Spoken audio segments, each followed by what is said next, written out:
श्री और जाना बेघ नाना के न सका, बेघ नाना के न सका। हर गोबिंद शुभ सुमत प्रकाशका, श्री हर राय नामो कार जोरे, नामो कार जोरे। गुर हर कृष्ण मनाए बहोरे,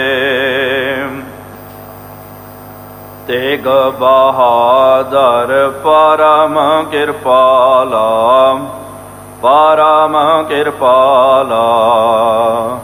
श्री गुरु गोबिंद सिंह विसाला, तारों तारा पर पुन पुन सीसा, पुना पुन सीसा। बंदों बार बार जगदीशा, जिसमें अमृत ज्ञान है, माणिक भगत वैरागा। श्री गुरु ग्रंथ साहिब उदध, बंदों कर अनुरागा। एकंकार सतगुरु तह प्रसाद सच होए, वाहे गुरु जी की फतेह। वेघाना विनाशन सोए, वाहे गुरु जी की फतेह। वेघाना विनाशन सोए। सतनाम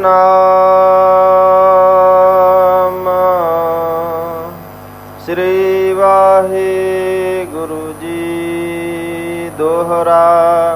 इस दिन ते श्री हरि कृष्ण आयस की नस दास, सिख संगत टिग दूर के आए नहीं को पास। इस दिन ते श्री हरि कृष्ण आयस की नस दास। वाहेगुरु जी का खालसा, वाहेगुरु जी की फतेह। पतित पावन भगत वत्सल, किरपा निधान जुगा हो जुग अटल। चवर छतर तख्त दे मालिक, हलत पलट के रक्षक। वालिए दो जहान, शब्दा अवतार शब्द गुरु धन धन साहिब। श्री गुरु ग्रंथ साहिब जीओ महाराज, जिन्हां सतगुरु सच्चे पातशाह जी महाराज जीआं दी पावन पवित्र हजूरी अंदर साहिबां दे पावन अस्थान तखत सचखंड श्री हजूर श्री अबचलनगढ़ साहिब जी विखे जुड़ बैठी गुरु प्यारी गुरु सवारी साध संगत जीओ। तख्त साहिब जी की नित मर्यादा नितनेम अनुसार दिन के चौथे पहर दे दीवान सज रहे हैं। सजे हुए पावन दीवाना दे विच गुर इतिहास दीआं कथा विचारां सरवण करन दे लई आप संगतां हाजरियां भर रहे हो। वड़ भागे हो आप जिन्हां नूं सतगुरु सच्चे पातशाह जी महाराज जीआं दी पावन सत संगत करन दा सुभाग अवसर प्राप्त हो रहा है। आप जीआं ने पिछले दीवाना दे विच जो गुरु साहिब जी दा पावन इतिहास सरवण करना कीता सी, सतगुरु सच्चे पातशाह धन साहिब श्री गुरु हरकृष्ण साहिब जी महाराज जी दे कोल राजा जय सिंह जदों आया, पातशाह जी दे उन्हें दर्शन करने कीते। दर्शन करके की वेखदा कि सतगुरु महाराज जी लंबे पए हुए ਹਨ। सतगुरु महाराज जी ਦੇ ਤਨ ਵਿੱਚ ਤਾਪ ਚੜਿਆ ਹੋਇਆ ਹੈ। ਤਨ ਵਿੱਚ ਚੇਚਕ ਦੀ ਸੀਤਲਾ ਦੀ ਬਿਮਾਰੀ ਪ੍ਰਗਟ ਹੋ ਰਹੀ ਹੈ। ਇਹ ਵੇਖ ਕਰਕੇ ਉਹਨੇ ਬਚਨ ਕੀਤਾ ਕਿ ਹੇ ਸਤਿਗੁਰੂ ਮਹਾਰਾਜ, ਆਪ ਜੀ ਤਾਂ ਵਿਘਨ ਵਿਨਾਸ਼ਨ, ਸਭ ਦੁੱਖ ਨਾਸ਼ਨ ਹੋ। ਵਿਘਨਾਂ ਨੂੰ ਨਾਸ਼ ਕਰਨ ਵਾਲੇ, ਦੁੱਖਾਂ ਦਾ ਨਾਸ਼ ਕਰਨ ਵਾਲੇ, ਰੋਗੀਆਂ ਦਾ ਰੋਗ ਖੰਡਨ ਕਰਨ ਵਾਲੇ ਹੋ, ਦੁਖੀਆਂ ਦਾ ਸ਼ੋਕ ਆਪ ਜੀ ਮਿਟਾਉਣ ਵਾਲੇ ਹੋ ਮਹਾਰਾਜ। ਫਿਰ ਆਪ ਜੀ ਨੂੰ ਬਿਮਾਰੀ ਕਿਉਂ ਹੈ? ਤੁਹਾਨੂੰ ਇਹ ਬਿਮਾਰੀ ਕਿਉਂ ਲੱਗੀ ਹੈ? ਜੇ ਤੁਸੀਂ ਚਾਹੁੰਦੇ ਤਾਂ ਮਹਾਰਾਜ ਅਸੀਂ ਪ੍ਰਤੱਖ ਵੇਖਣਾ ਕੀਤਾ, ਹਜ਼ਾਰਾਂ ਦੀ ਤਾਦਾਦ ਦੇ ਵਿੱਚ ਲੋਕੀ ਜਿਹੜੇ ਹਨ, ਜਿਹੜੇ ਬਿਮਾਰ ਸੀ, ਜਿਨ੍ਹਾਂ ਨੂੰ ਸੀਤਲਾ ਆਦਿਕ ਦਾ ਪ੍ਰਕੋਪ ਚੜਿਆ ਹੋਇਆ ਔਰ ਵੀ ਤਾਪ ਆਦਿਕ ਚੜਿਆ, ਤੁਹਾਡੇ ਦਰਸ਼ਨ ਦਿਦਾਰੇ ਕਾਰਨ ਕਰਕੇ ਉਹਨਾਂ ਦਾ ਤਾਪ ਜਿਹੜਾ ਲਹਿ ਜਾ ਰਿਹਾ ਸੀ, ਖਤਮ ਹੋ ਰਿਹਾ ਸੀ, ਤੇ ਤੁਹਾਨੂੰ ਕਿਉਂ ਤਾਪ ਚੜ ਰਿਹਾ ਹੈ? ਇਹ ਜਦੋਂ ਬਚਨ ਕੀਤਾ ਤਾਂ ਸਤਿਗੁਰੂ ਮਹਾਰਾਜ ਜੀ ਨੇ ਕਿਹਾ ਕਿ ਰਾਜਨ, ਇੱਕ ਗੱਲ ਯਾਦ ਰੱਖ, ਇਹ ਜੋ ਵੀ ਵਰਤ ਰਿਹਾ ਨਾ ਪਰਮਾਤਮਾ ਦੇ ਭਾਣੇ ਦੇ ਵਿੱਚ ਵਰਤ ਰਿਹਾ, ਉਹਦੇ ਭਾਣੇ ਦੇ ਵਿੱਚ ਇਹ ਸਭ ਕੁਝ ਹੋ ਰਿਹਾ ਹੈ। ਜਿਨ੍ਹਾਂ ਨੇ ਪੰਜ ਭੂਤਕ ਸਰੀਰ ਨੂੰ ਧਾਰਨ ਕਰਨਾ ਕੀਤਾ, ਭਾਵੇਂ ਕਰਮਾਂ ਕਰਕੇ ਉਹ ਪਾਪੀ ਹੋਵੇ, ਬਹੁਤ ਵੱਡਾ ਜਾਂ ਪੁੰਨੀ ਹੋਵੇ, ਕੋਈ ਅਵਤਾਰੀ ਹੋਵੇ, ਕੋਈ ਪੀਰ ਫਕੀਰ, ਕੋਈ ਰਹਿਬਰ ਹੋਵੇ, ਜੋ ਮਰਜ਼ੀ ਹੋਵੇ, ਇਹ ਤਨ ਦਾ ਨਿਯਮ, ਪ੍ਰਕਿਰਤੀ ਦਾ ਨਿਯਮ ਜਿਹੜਾ ਨਾ ਉਹਨੂੰ ਮੰਨਣਾ ਹੀ ਪੈਂਦਾ। ਇਸ ਨਿਯਮ ਤੋਂ ਬਾਹਰ ਕੋਈ ਵੀ ਨਹੀਂ ਜਾ ਸਕਦਾ। ਜਦੋਂ ਆਪਾਂ ਪ੍ਰਕਿਰਤੀ ਦੇ ਵਿੱਚ ਆਏ ਹਾਂ, ਪੰਜਾਂ ਤੱਤਾਂ ਦੇ ਵਿੱਚ ਆਏ, ਤੇ ਜੋ ਇਹਦਾ ਨਿਯਮ ਹੈ ਉਹ ਨਿਯਮ ਸਾਰਿਆਂ ਦੇ ਉੱਤੇ ਲਾਗੂ ਹੁੰਦਾ। ਇਹ ਨਹੀਂ ਸਮਝਣਾ ਚਾਹੀਦਾ ਕਿ ਦੁੱਖ ਜਿਹੜਾ ਹੈ ਉਹ ਪਾਪੀਆਂ ਨੂੰ ਹੀ ਪ੍ਰਾਪਤ ਹੁੰਦਾ, ਪੁੰਨੀ ਜਿਹੜੇ ਹਨ, ਚੰਗੇ ਕਰਮ ਕਰਨ ਵਾਲਿਆਂ ਨੂੰ ਦੁੱਖ ਪ੍ਰਾਪਤ ਨਹੀਂ ਹੁੰਦਾ। ਗੁਰਮੁਖੋ ਯਾਦ ਰੱਖੋ, ਜ਼ਿਆਦਾ ਕਰਕੇ ਆਪਾਂ ਵੇਖਦੇ ਹਾਂ ਕਿ ਜਿਹੜੇ ਚੰਗੇ ਕਰਮ ਕਰਨ ਵਾਲੇ ਹੁੰਦੇ, ਗੁਰਮੁਖ ਬੰਦਿਆਂ ਨੂੰ ਦੁੱਖ ਬਹੁਤ ਜ਼ਿਆਦਾ ਲੱਗਦਾ, ਬੜੀਆਂ ਤਕਲੀਫਾਂ ਆਉਂਦੀਆਂ, ਬੜੀਆਂ ਬਿਪਤਾਵਾਂ ਆਉਂਦੀਆਂ। ਇਹ ਗੱਲ ਵੱਖਰੀ ਹੈ, ਉਹ ਦੁੱਖ ਨੂੰ ਦੁੱਖ ਕਰਕੇ ਨਹੀਂ ਮੰਨਦੇ ਹਨ, ਉਹਨੂੰ ਵੀ ਰੱਬ ਦਾ ਭਾਣਾ ਮਿੱਠਾ ਕਰਕੇ ਉਹਨੂੰ ਜਰ ਲੈਂਦੇ ਹਨ। ਇਹ ਉਹਨਾਂ ਦੀ ਅਵਸਥਾ ਹੈ। ਲੇਕਿਨ ਆਮ ਕਰਕੇ ਵੇਖੀਦਾ ਹੈ ਕਿ ਜਿਹੜੇ ਆਮ ਦੂਜੇ ਤੀਜੇ ਲੋਕ, ਪਾਪੀ ਮਨੁੱਖ ਜਿਹੜਾ, ਜ਼ਿਆਦਾ ਕਰਕੇ ਉਹਨੂੰ ਕੋਈ ਤਕਲੀਫ ਵੀ ਨਹੀਂ ਆਉਂਦੀ। ਚੰਗਾ ਬੰਦਾ ਜਿਹੜਾ, ਉਹਨੂੰ ਬਹੁਤ ਜੱਦੋ ਜਹਿਦ ਕਰਨੀ ਪੈਂਦੀ, ਬੜੇ ਦੁੱਖਾਂ ਦਾ, ਤਕਲੀਫਾਂ ਦਾ ਸਾਹਮਣਾ ਕਰਨਾ ਪੈਂਦਾ। ਇਹ ਸਭ ਰੱਬ ਦੀ ਰਜ਼ਾ ਦੇ ਵਿੱਚ ਹੋ ਰਿਹਾ। ਨਾਲ ਮਹਾਰਾਜ ਨੇ ਕਿਹਾ ਕਿ ਹਾਂ, ਇਹ ਵੀ ਬਚਨ ਤੇਰਾ ਸੱਚਾ ਹੈ ਕਿ ਅਸੀਂ ਸ਼ਕਤੀਆਂ ਦੇ ਨਾਲ, ਤੇ ਉਹਨਾਂ ਦਾ ਰੋਗ ਤਾਂ ਅਸੀਂ ਦੂਰ ਕਰਨਾ ਕੀਤਾ, ਲੇਕਿਨ ਜੇ ਅਸੀਂ ਆਪਣੇ ਨਿੱਜੀ ਸਵਾਰਥਾਂ ਦੇ ਲਈ ਸ਼ਕਤੀ ਨੂੰ ਵਰਤਣਾ ਕਰੀਏ ਤਾਂ ਫਿਰ ਅਸੀਂ ਰੱਬ ਦੇ ਦੇਣਦਾਰ ਹਾਂ। ਇਸ ਕਰਕੇ ਅਸੀਂ ਦਿਖਾਣਾ ਚਾਹੁੰਦੇ ਕਿ ਭਾਈ ਸੰਸਾਰ ਦੇ ਵਿੱਚ ਜੋ ਮਰਜ਼ੀ, ਭਾਵੇਂ ਅਵਤਾਰੀ ਹੋਣ, ਜੋ ਮਰਜ਼ੀ ਹੋਣ, ਦੁੱਖ ਸੁੱਖ ਜਿਹੜਾ ਉਹਨਾਂ ਨੂੰ ਨਾਲੇ ਲੱਗਿਆ ਹੋਇਆ ਹੈ। ਇਹ ਗੱਲ ਵੱਖਰੀ ਹੈ ਕਿ ਉਹ ਦੁੱਖ ਨੂੰ ਦੁੱਖ ਨਹੀਂ ਮੰਨਦੇ। ਤੂੰ ਬਾਹਰੀ ਤੌਰ ਤੇ ਵੇਖ ਰਿਹਾ ਨਾ ਕਿ ਦੁੱਖ ਲੱਗਿਆ ਹੋਇਆ ਹੈ, ਅੰਤਰੀਬ ਕਰਕੇ ਵੇਖ, ਸਾਡੀ ਅੰਤਰ ਆਤਮਾ, ਸਾਡਾ ਮਨ ਉਸ ਤਰ੍ਹਾਂ ਹੀ ਗਦਗਦ ਹੈ, ਅਸੀਂ ਉਸ ਤਰ੍ਹਾਂ ਹੀ ਪ੍ਰਸੰਨ ਚਿੱਤ ਹਾਂ। ਜਿਸ ਤਰ੍ਹਾਂ ਧੰਨ ਸ਼੍ਰੀ ਗੁਰੂ ਅਰਜਨ ਦੇਵ ਜੀ ਮਹਾਰਾਜ, ਸਾਧ ਸੰਗਤ ਜੀ, ਪਾਤਸ਼ਾਹ ਜੀ ਨੂੰ ਤੱਤੀ ਤਵੀ ਦੇ ਉੱਤੇ ਬਿਠਾਇਆ ਗਿਆ। ਪਾਤਸ਼ਾਹ ਜੀ ਤੱਤੀ ਤਵੀ ਦੇ ਉੱਤੇ ਬੈਠੇ ਹੋਏ ਹਨ, ਤਨ ਦੇ ਉੱਤੇ ਤੱਤਾ ਰੇਤਾ ਪਵਾਇਆ ਜਾ ਰਿਹਾ ਹੈ। ਬਹੁਤ ਸਤਿਗੁਰੂ ਮਹਾਰਾਜ ਜੀ ਦੇ ਉੱਤੇ ਕਸ਼ਟ ਢਾਲਣੇ ਕੀਤੇ, ਬਹੁਤ ਦੁੱਖ ਦਿੱਤਾ ਗਿਆ ਬਾਹਰੀ ਤੌਰ ਤੇ। ਲੇਕਿਨ ਸਤਿਗੁਰੂ ਮਹਾਰਾਜ ਜਦੋਂ ਉਹਨਾਂ ਨੂੰ ਪੁੱਛਦੇ ਆ ਕਿ ਮਹਾਰਾਜ ਆਪ ਜੀ ਦੱਸੋ ਤੁਹਾਨੂੰ ਕਿਸ ਤਰ੍ਹਾਂ ਲੱਗ ਰਿਹਾ? ਮਹਾਰਾਜ ਨੇ ਕਿਹਾ, ਤੇਰਾ ਕੀਆ ਮੀਠਾ ਲਾਗੈ, ਹਰ ਨਾਮ ਪਦਾਰਥ ਨਾਨਕ ਮੰਗੈ। ਕਿ ਉਹ ਜੋ ਵੀ ਕਰਾ ਰਿਹਾ ਨਾ, ਪ੍ਰਮਾਤਮਾ ਦਾ ਭਾਣਾ ਸਾਨੂੰ ਮਿੱਠਾ ਕਰਕੇ ਲੱਗ ਰਿਹਾ।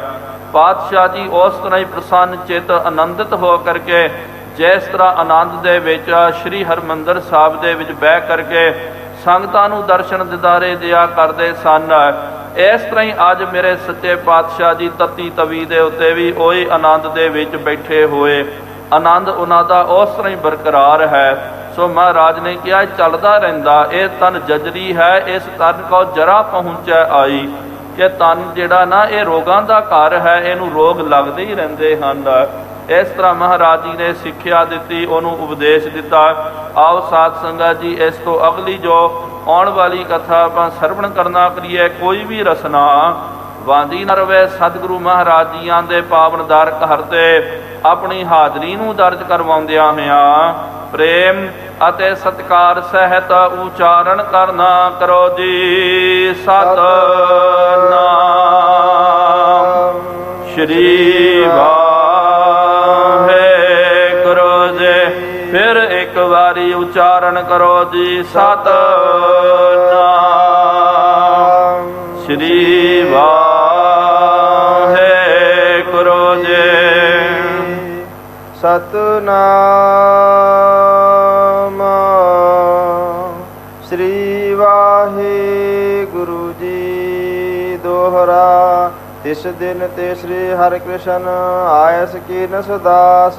ਜਦੋਂ ਸਾਧ ਸੰਗਤ ਜੀ ਧੰਨ ਸਾਹਿਬ ਸ੍ਰੀ ਗੁਰੂ ਹਰਿਕ੍ਰਿਸ਼ਨ ਸਾਹਿਬ ਜੀ ਮਹਾਰਾਜ ਜੀ ਦੇ ਤਨ ਦੇ ਉੱਤੇ ਚੇਚਕ ਦੀ ਬਿਮਾਰੀ ਪ੍ਰਗਟ ਹੋ ਰਹੀ ਸੀ, ਉਸ ਦਿਨ ਤੋਂ ਮਹਾਰਾਜ ਜੀ ਨੇ ਸੰਗਤਾਂ ਨੂੰ ਆਗਿਆ ਦਿੱਤੀ।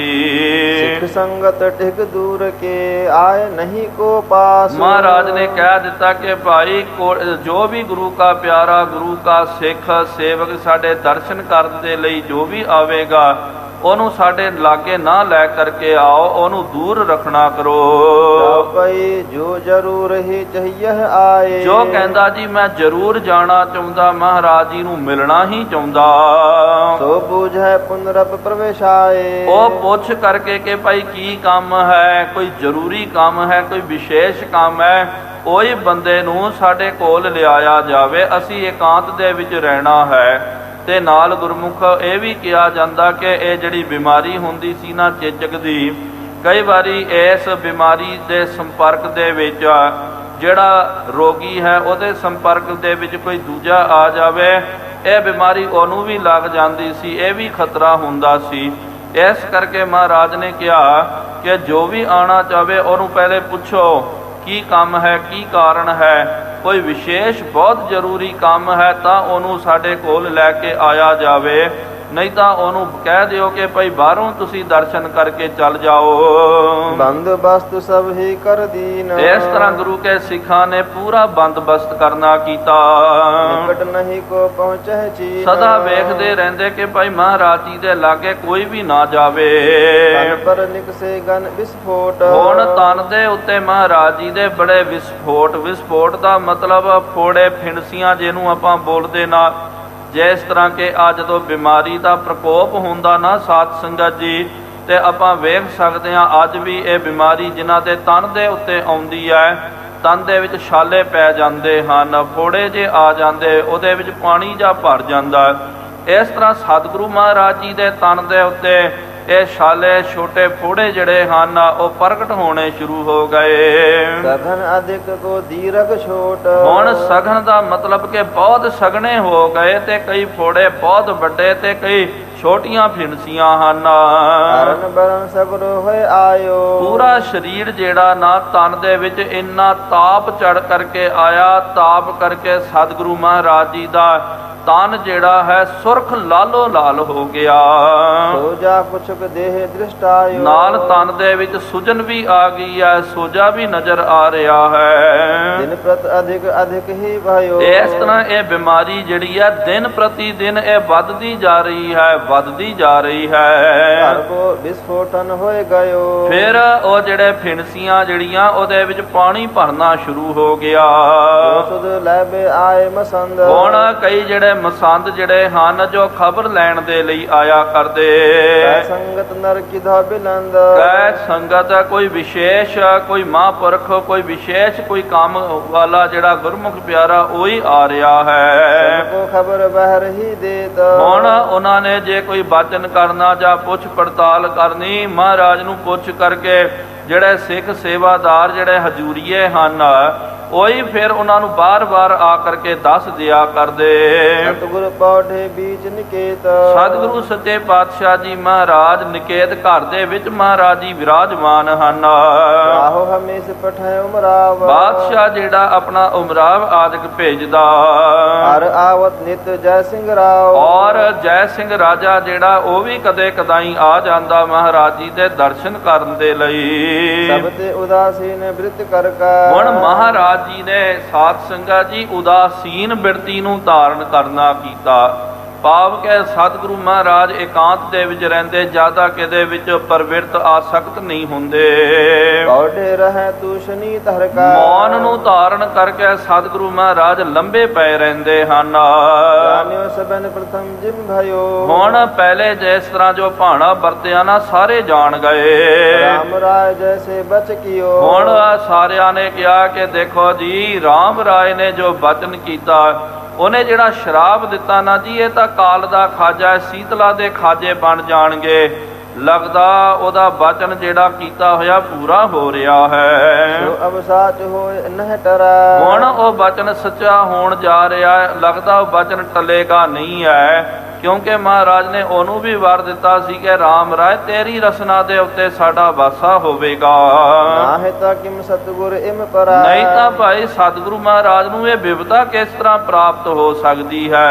ਜਿਨਕੇ ਦਰਸ਼ਨ ਤੇ ਮਿਟ ਜਾਏ, ਜਿਨ੍ਹਾਂ ਦੇ ਦਰਸ਼ਨ ਦਿਦਾਰੇ ਕਰਨ ਕਰਕੇ ਤਾਪ ਜਿਹੜਾ ਹੈ ਖਤਮ ਹੋ ਜਾਂਦਾ। ਤਾਪ ਗਵਾਇਆ ਗੁਰ ਸਤਿਗੁਰ ਪੂਰੇ ਗੁਰੂ ਮਹਾਰਾਜ ਜੀ ਦੀ ਕਿਰਪਾ ਦੇ ਨਾਲ ਤਾਪ ਲੈ ਜਾਂਦਾ, ਖਤਮ ਹੋ ਜਾਂਦਾ। ਉਹ ਮਹਾਰਾਜ ਨੂੰ ਤਾਪ ਕਿਸ ਤਰ੍ਹਾਂ ਚੜ ਕੇ ਆਇਆ। ਆਦ ਸੀਤਲਾ ਰੁਜ ਸਮੁਦਾਇ, ਹੁਣ ਸੀਤਲਾ ਆਦਿਕ ਜਿਹੜੀਆਂ ਬਿਮਾਰੀਆਂ ਹਨ, ਸਿਖ ਆਦਿਕ ਪੁਰ ਮਹਿ ਨਰ ਕਹਨੇ, ਜਿਹੜੇ ਨਗਰ ਦੇ ਵਿੱਚ ਗੁਰੂ ਕੇ ਸਿੱਖ ਆਦਿਕ ਜੋ ਰਹਿੰਦੇ ਹਨ, ਕਰ ਕਰ ਦਰਸ ਰੋਗ ਸਭ ਹਨੇ, ਸਾਰੇ ਇਹ ਬਚਨ ਪੈ ਕਰਦੇ ਕਿ ਸਤਿਗੁਰੂ ਮਹਾਰਾਜ ਜੀ ਦੇ ਦਰਸ਼ਨ ਦਿਦਾਰੇ ਕਰਨ ਕਰਕੇ ਉਹਨਾਂ ਦੀ ਬਿਮਾਰੀ ਖਤਮ ਹੋ ਰਹੀ ਸੀ। ਉਹ ਤਰੋ ਤਾਜ਼ਾ ਹੋ ਕਰਕੇ ਨਵੇਂ ਨਿਰੋਗੇ ਹੋ ਕਰਕੇ ਜਾ ਰਹੇ ਸਨ। ਮੇਰਾ ਸਤਿਗੁਰ ਰਖਵਾਲਾ ਹੋਆ, ਧਾਰ ਕਿਰਪਾ ਪ੍ਰਭ ਹਾਥ ਦੇ ਰਾਖਿਆ, ਹਰ ਗੋਬਿੰਦ ਨਵਾ ਨਰੋਆ। ਜਿਸ ਤਰ੍ਹਾਂ ਗੁਰੂ ਹਰਗੋਬਿੰਦ ਸਾਹਿਬ ਜੀ ਮਹਾਰਾਜ ਨਵੇਂ ਨਿਰੋਗੇ ਹੋ ਗਏ ਸਨ, ਇਸ ਤਰ੍ਹਾਂ ਹੀ ਸੰਗਤਾਂ ਜਿਹੜੇ ਬਿਮਾਰ ਰੋਗੀ ਬੰਦੇ ਉਹ ਗੁਰੂ ਘਰ ਦੇ ਵਿੱਚ ਆ ਕਰਕੇ ਨਵੇਂ ਨਿਰੋਗੇ ਬਣ ਕੇ ਜਾ ਰਹੇ ਸਨ। ਹਿਰਦੇ ਭਾਵਨਾ ਜੋ ਤਰ ਆਏ, ਹੁਣ ਹਿਰਦੇ ਭਾਵਨਾ ਜੋ ਉਹਨਾਂ ਦੀ ਹਿਰਦੇ ਦੀ ਭਾਵਨਾ ਹੈ, ਸਭਨ ਕੇ ਰੁਜ ਗੁਰੂ ਗਵਾਏ, ਸਾਰੇ ਕਹਿਣ ਲੱਗੇ ਕਿ ਭਾਈ ਸਤਿਗੁਰੂ ਮਹਾਰਾਜ ਨੇ ਤੇ ਸਾਰਿਆਂ ਦਾ ਰੋਗ ਦੂਰ ਕਰਨਾ ਕੀਤਾ। ਇਨਕੇ ਤਨ ਕੋ ਕਿਆ ਦੁਖ ਗਰਾਸੇ, ਉਹਨਾਂ ਦੇ ਤਨ ਨੂੰ ਇਹ ਰੋਗ ਨੇ ਕਿਸ ਤਰ੍ਹਾਂ ਗ੍ਰਸਣਾ ਕੀਤਾ, ਇਹਨਾਂ ਨੂੰ ਇਹ ਰੋਗ ਕਿਉਂ ਲੱਗਿਆ ਹੈ। ਕਿਮ ਤਮ ਤੋਮ ਤਰਨ ਕੇ ਪਾਸੇ, ਜਿਸ ਤਰ੍ਹਾਂ ਕਹਿੰਦੇ ਨਾ ਕਿ ਭਾਈ ਸੂਰਜ ਜਿਹੜਾ ਹੁੰਦਾ ਨਾ, ਸੂਰਜ ਦੇ ਲਾਗੇ ਬੱਦਲ ਨਹੀਂ ਜਾ ਸਕਦੇ ਹਨ। ਭਾਵ ਕਿ ਬੱਦਲ ਲੰਬਾ ਸਮਾਂ ਤੱਕ ਸੂਰਜ ਨੂੰ ਢੱਕ ਕਰਕੇ ਨਹੀਂ ਰੱਖ ਸਕਦਾ।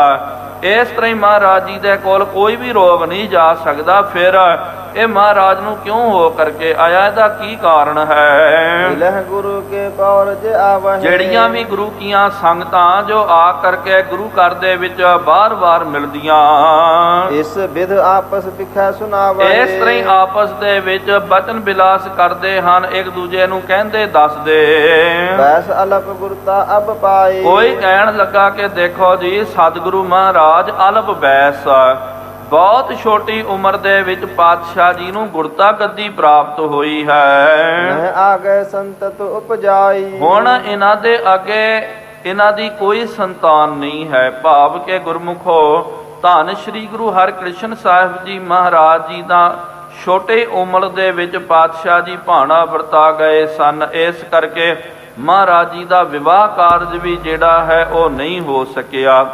ਜੇ ਆਪਾਂ ਵੇਖਦੇ ਹਾਂ 10 ਪਾਤਸ਼ਾਹੀਆਂ ਜੀ ਦੇ ਵਿੱਚੋਂ ਧੰਨ ਸਾਹਿਬ ਸ੍ਰੀ ਗੁਰੂ ਹਰਿਕ੍ਰਿਸ਼ਨ ਸਾਹਿਬ ਜੀ ਮਹਾਰਾਜ ਜੀ ਹੀ ਇੱਕੋ ਗੁਰੂ ਹਨ ਜੋ ਗ੍ਰਸਤੀ ਦੇ ਵਿੱਚ ਪ੍ਰਵਿਰਤ ਨਹੀਂ ਹੋਏ। ਇਹਦਾ ਇਹ ਮਤਲਬ ਨਹੀਂ ਹੈ ਕਿ ਭਾਈ ਮਹਾਰਾਜ ਜੀ ਨੇ ਗ੍ਰਸਤ ਜੀਵਨ ਨੂੰ ਸਵੀਕਾਰ ਨਹੀਂ ਕਰਨਾ ਕੀਤਾ, ਕਿਉਂਕਿ ਗੁਰਮੁਖੋ ਯਾਦ ਰੱਖੋ ਗ੍ਰਸਤ ਜੀਵਨ ਦੇ ਵਿੱਚ ਤਕਰੀਬਨ 17-18 ਸਾਲ ਦਾ ਜਦੋਂ ਮਨੁੱਖ ਹੋ ਜਾਂਦਾ ਤਾਂ ਇਹ ਗ੍ਰਸਤ ਜੀਵਨ ਦੇ ਵਿੱਚ ਉਹ ਪ੍ਰਵਿਰਤ ਹੁੰਦਾ ਹੈ।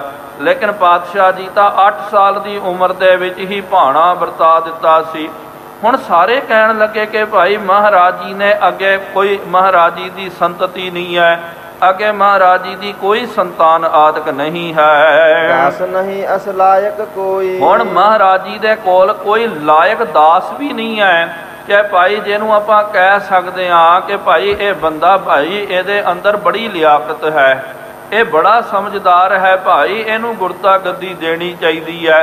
ਇਸ ਤਰ੍ਹਾਂ ਲਿਆਕਤ ਵਾਲਾ ਵੀ ਕੋਈ ਮਨੁੱਖ ਨਹੀਂ ਹੈ, ਜਿਸ ਕਰਕੇ ਆਪਾਂ ਅਨੁਮਾਨ ਲਾ ਸਕਦੇ ਹਾਂ। ਕਈ ਵਾਰੀ ਨਾ ਸਾਧ ਸੰਗਤ ਜੀ ਕੀ ਹੁੰਦਾ ਕਿ ਕੋਈ ਮਨੁੱਖ ਜਿਹੜਾ ਹੈ ਉਹਨਾਂ ਦੇ ਨਾਲ ਜਾਂ ਕਿਸੇ ਅਸਥਾਨ ਦੇ ਉੱਤੇ ਜਾਂ ਜਿਸ ਤਰ੍ਹਾਂ ਵੀ ਕਈ ਵਾਰੀ ਆਪਾਂ ਵੇਖਦੇ ਹਾਂ ਜੀ, ਹਾਂ ਇਹ ਮਨੁੱਖ ਹੈ ਜੀ, ਹੁਣ ਇਹ ਆਗੂ ਹੈ, ਇਹ ਤੋਂ ਬਾਅਦ ਆਪਾਂ ਪਹਿਲਾਂ ਹੀ ਅਨੁਮਾਨ ਲਾ ਲੈਂਦੇ ਕਿ ਜੀ ਇਹ ਬੰਦਾ ਜਿਹੜਾ ਨਾ ਬੜਾ ਚੰਗਾ ਹੈ ਭਾਈ, ਇਹਦੇ ਅੰਦਰ ਪੂਰੇ ਉਹ ਗੁਣ ਹਨ ਜਿਹੜੇ ਗੁਣ ਇਸ ਗੱਦੀ ਦੇ ਲਈ ਚਾਹੀਦੇ, ਇਸ ਅਸਥਾਨ ਦੇ ਲਈ ਚਾਹੀਦੇ, ਇਹਦੇ ਅੰਦਰ ਉਹ ਪੂਰੇ ਗੁਣ ਹਨ।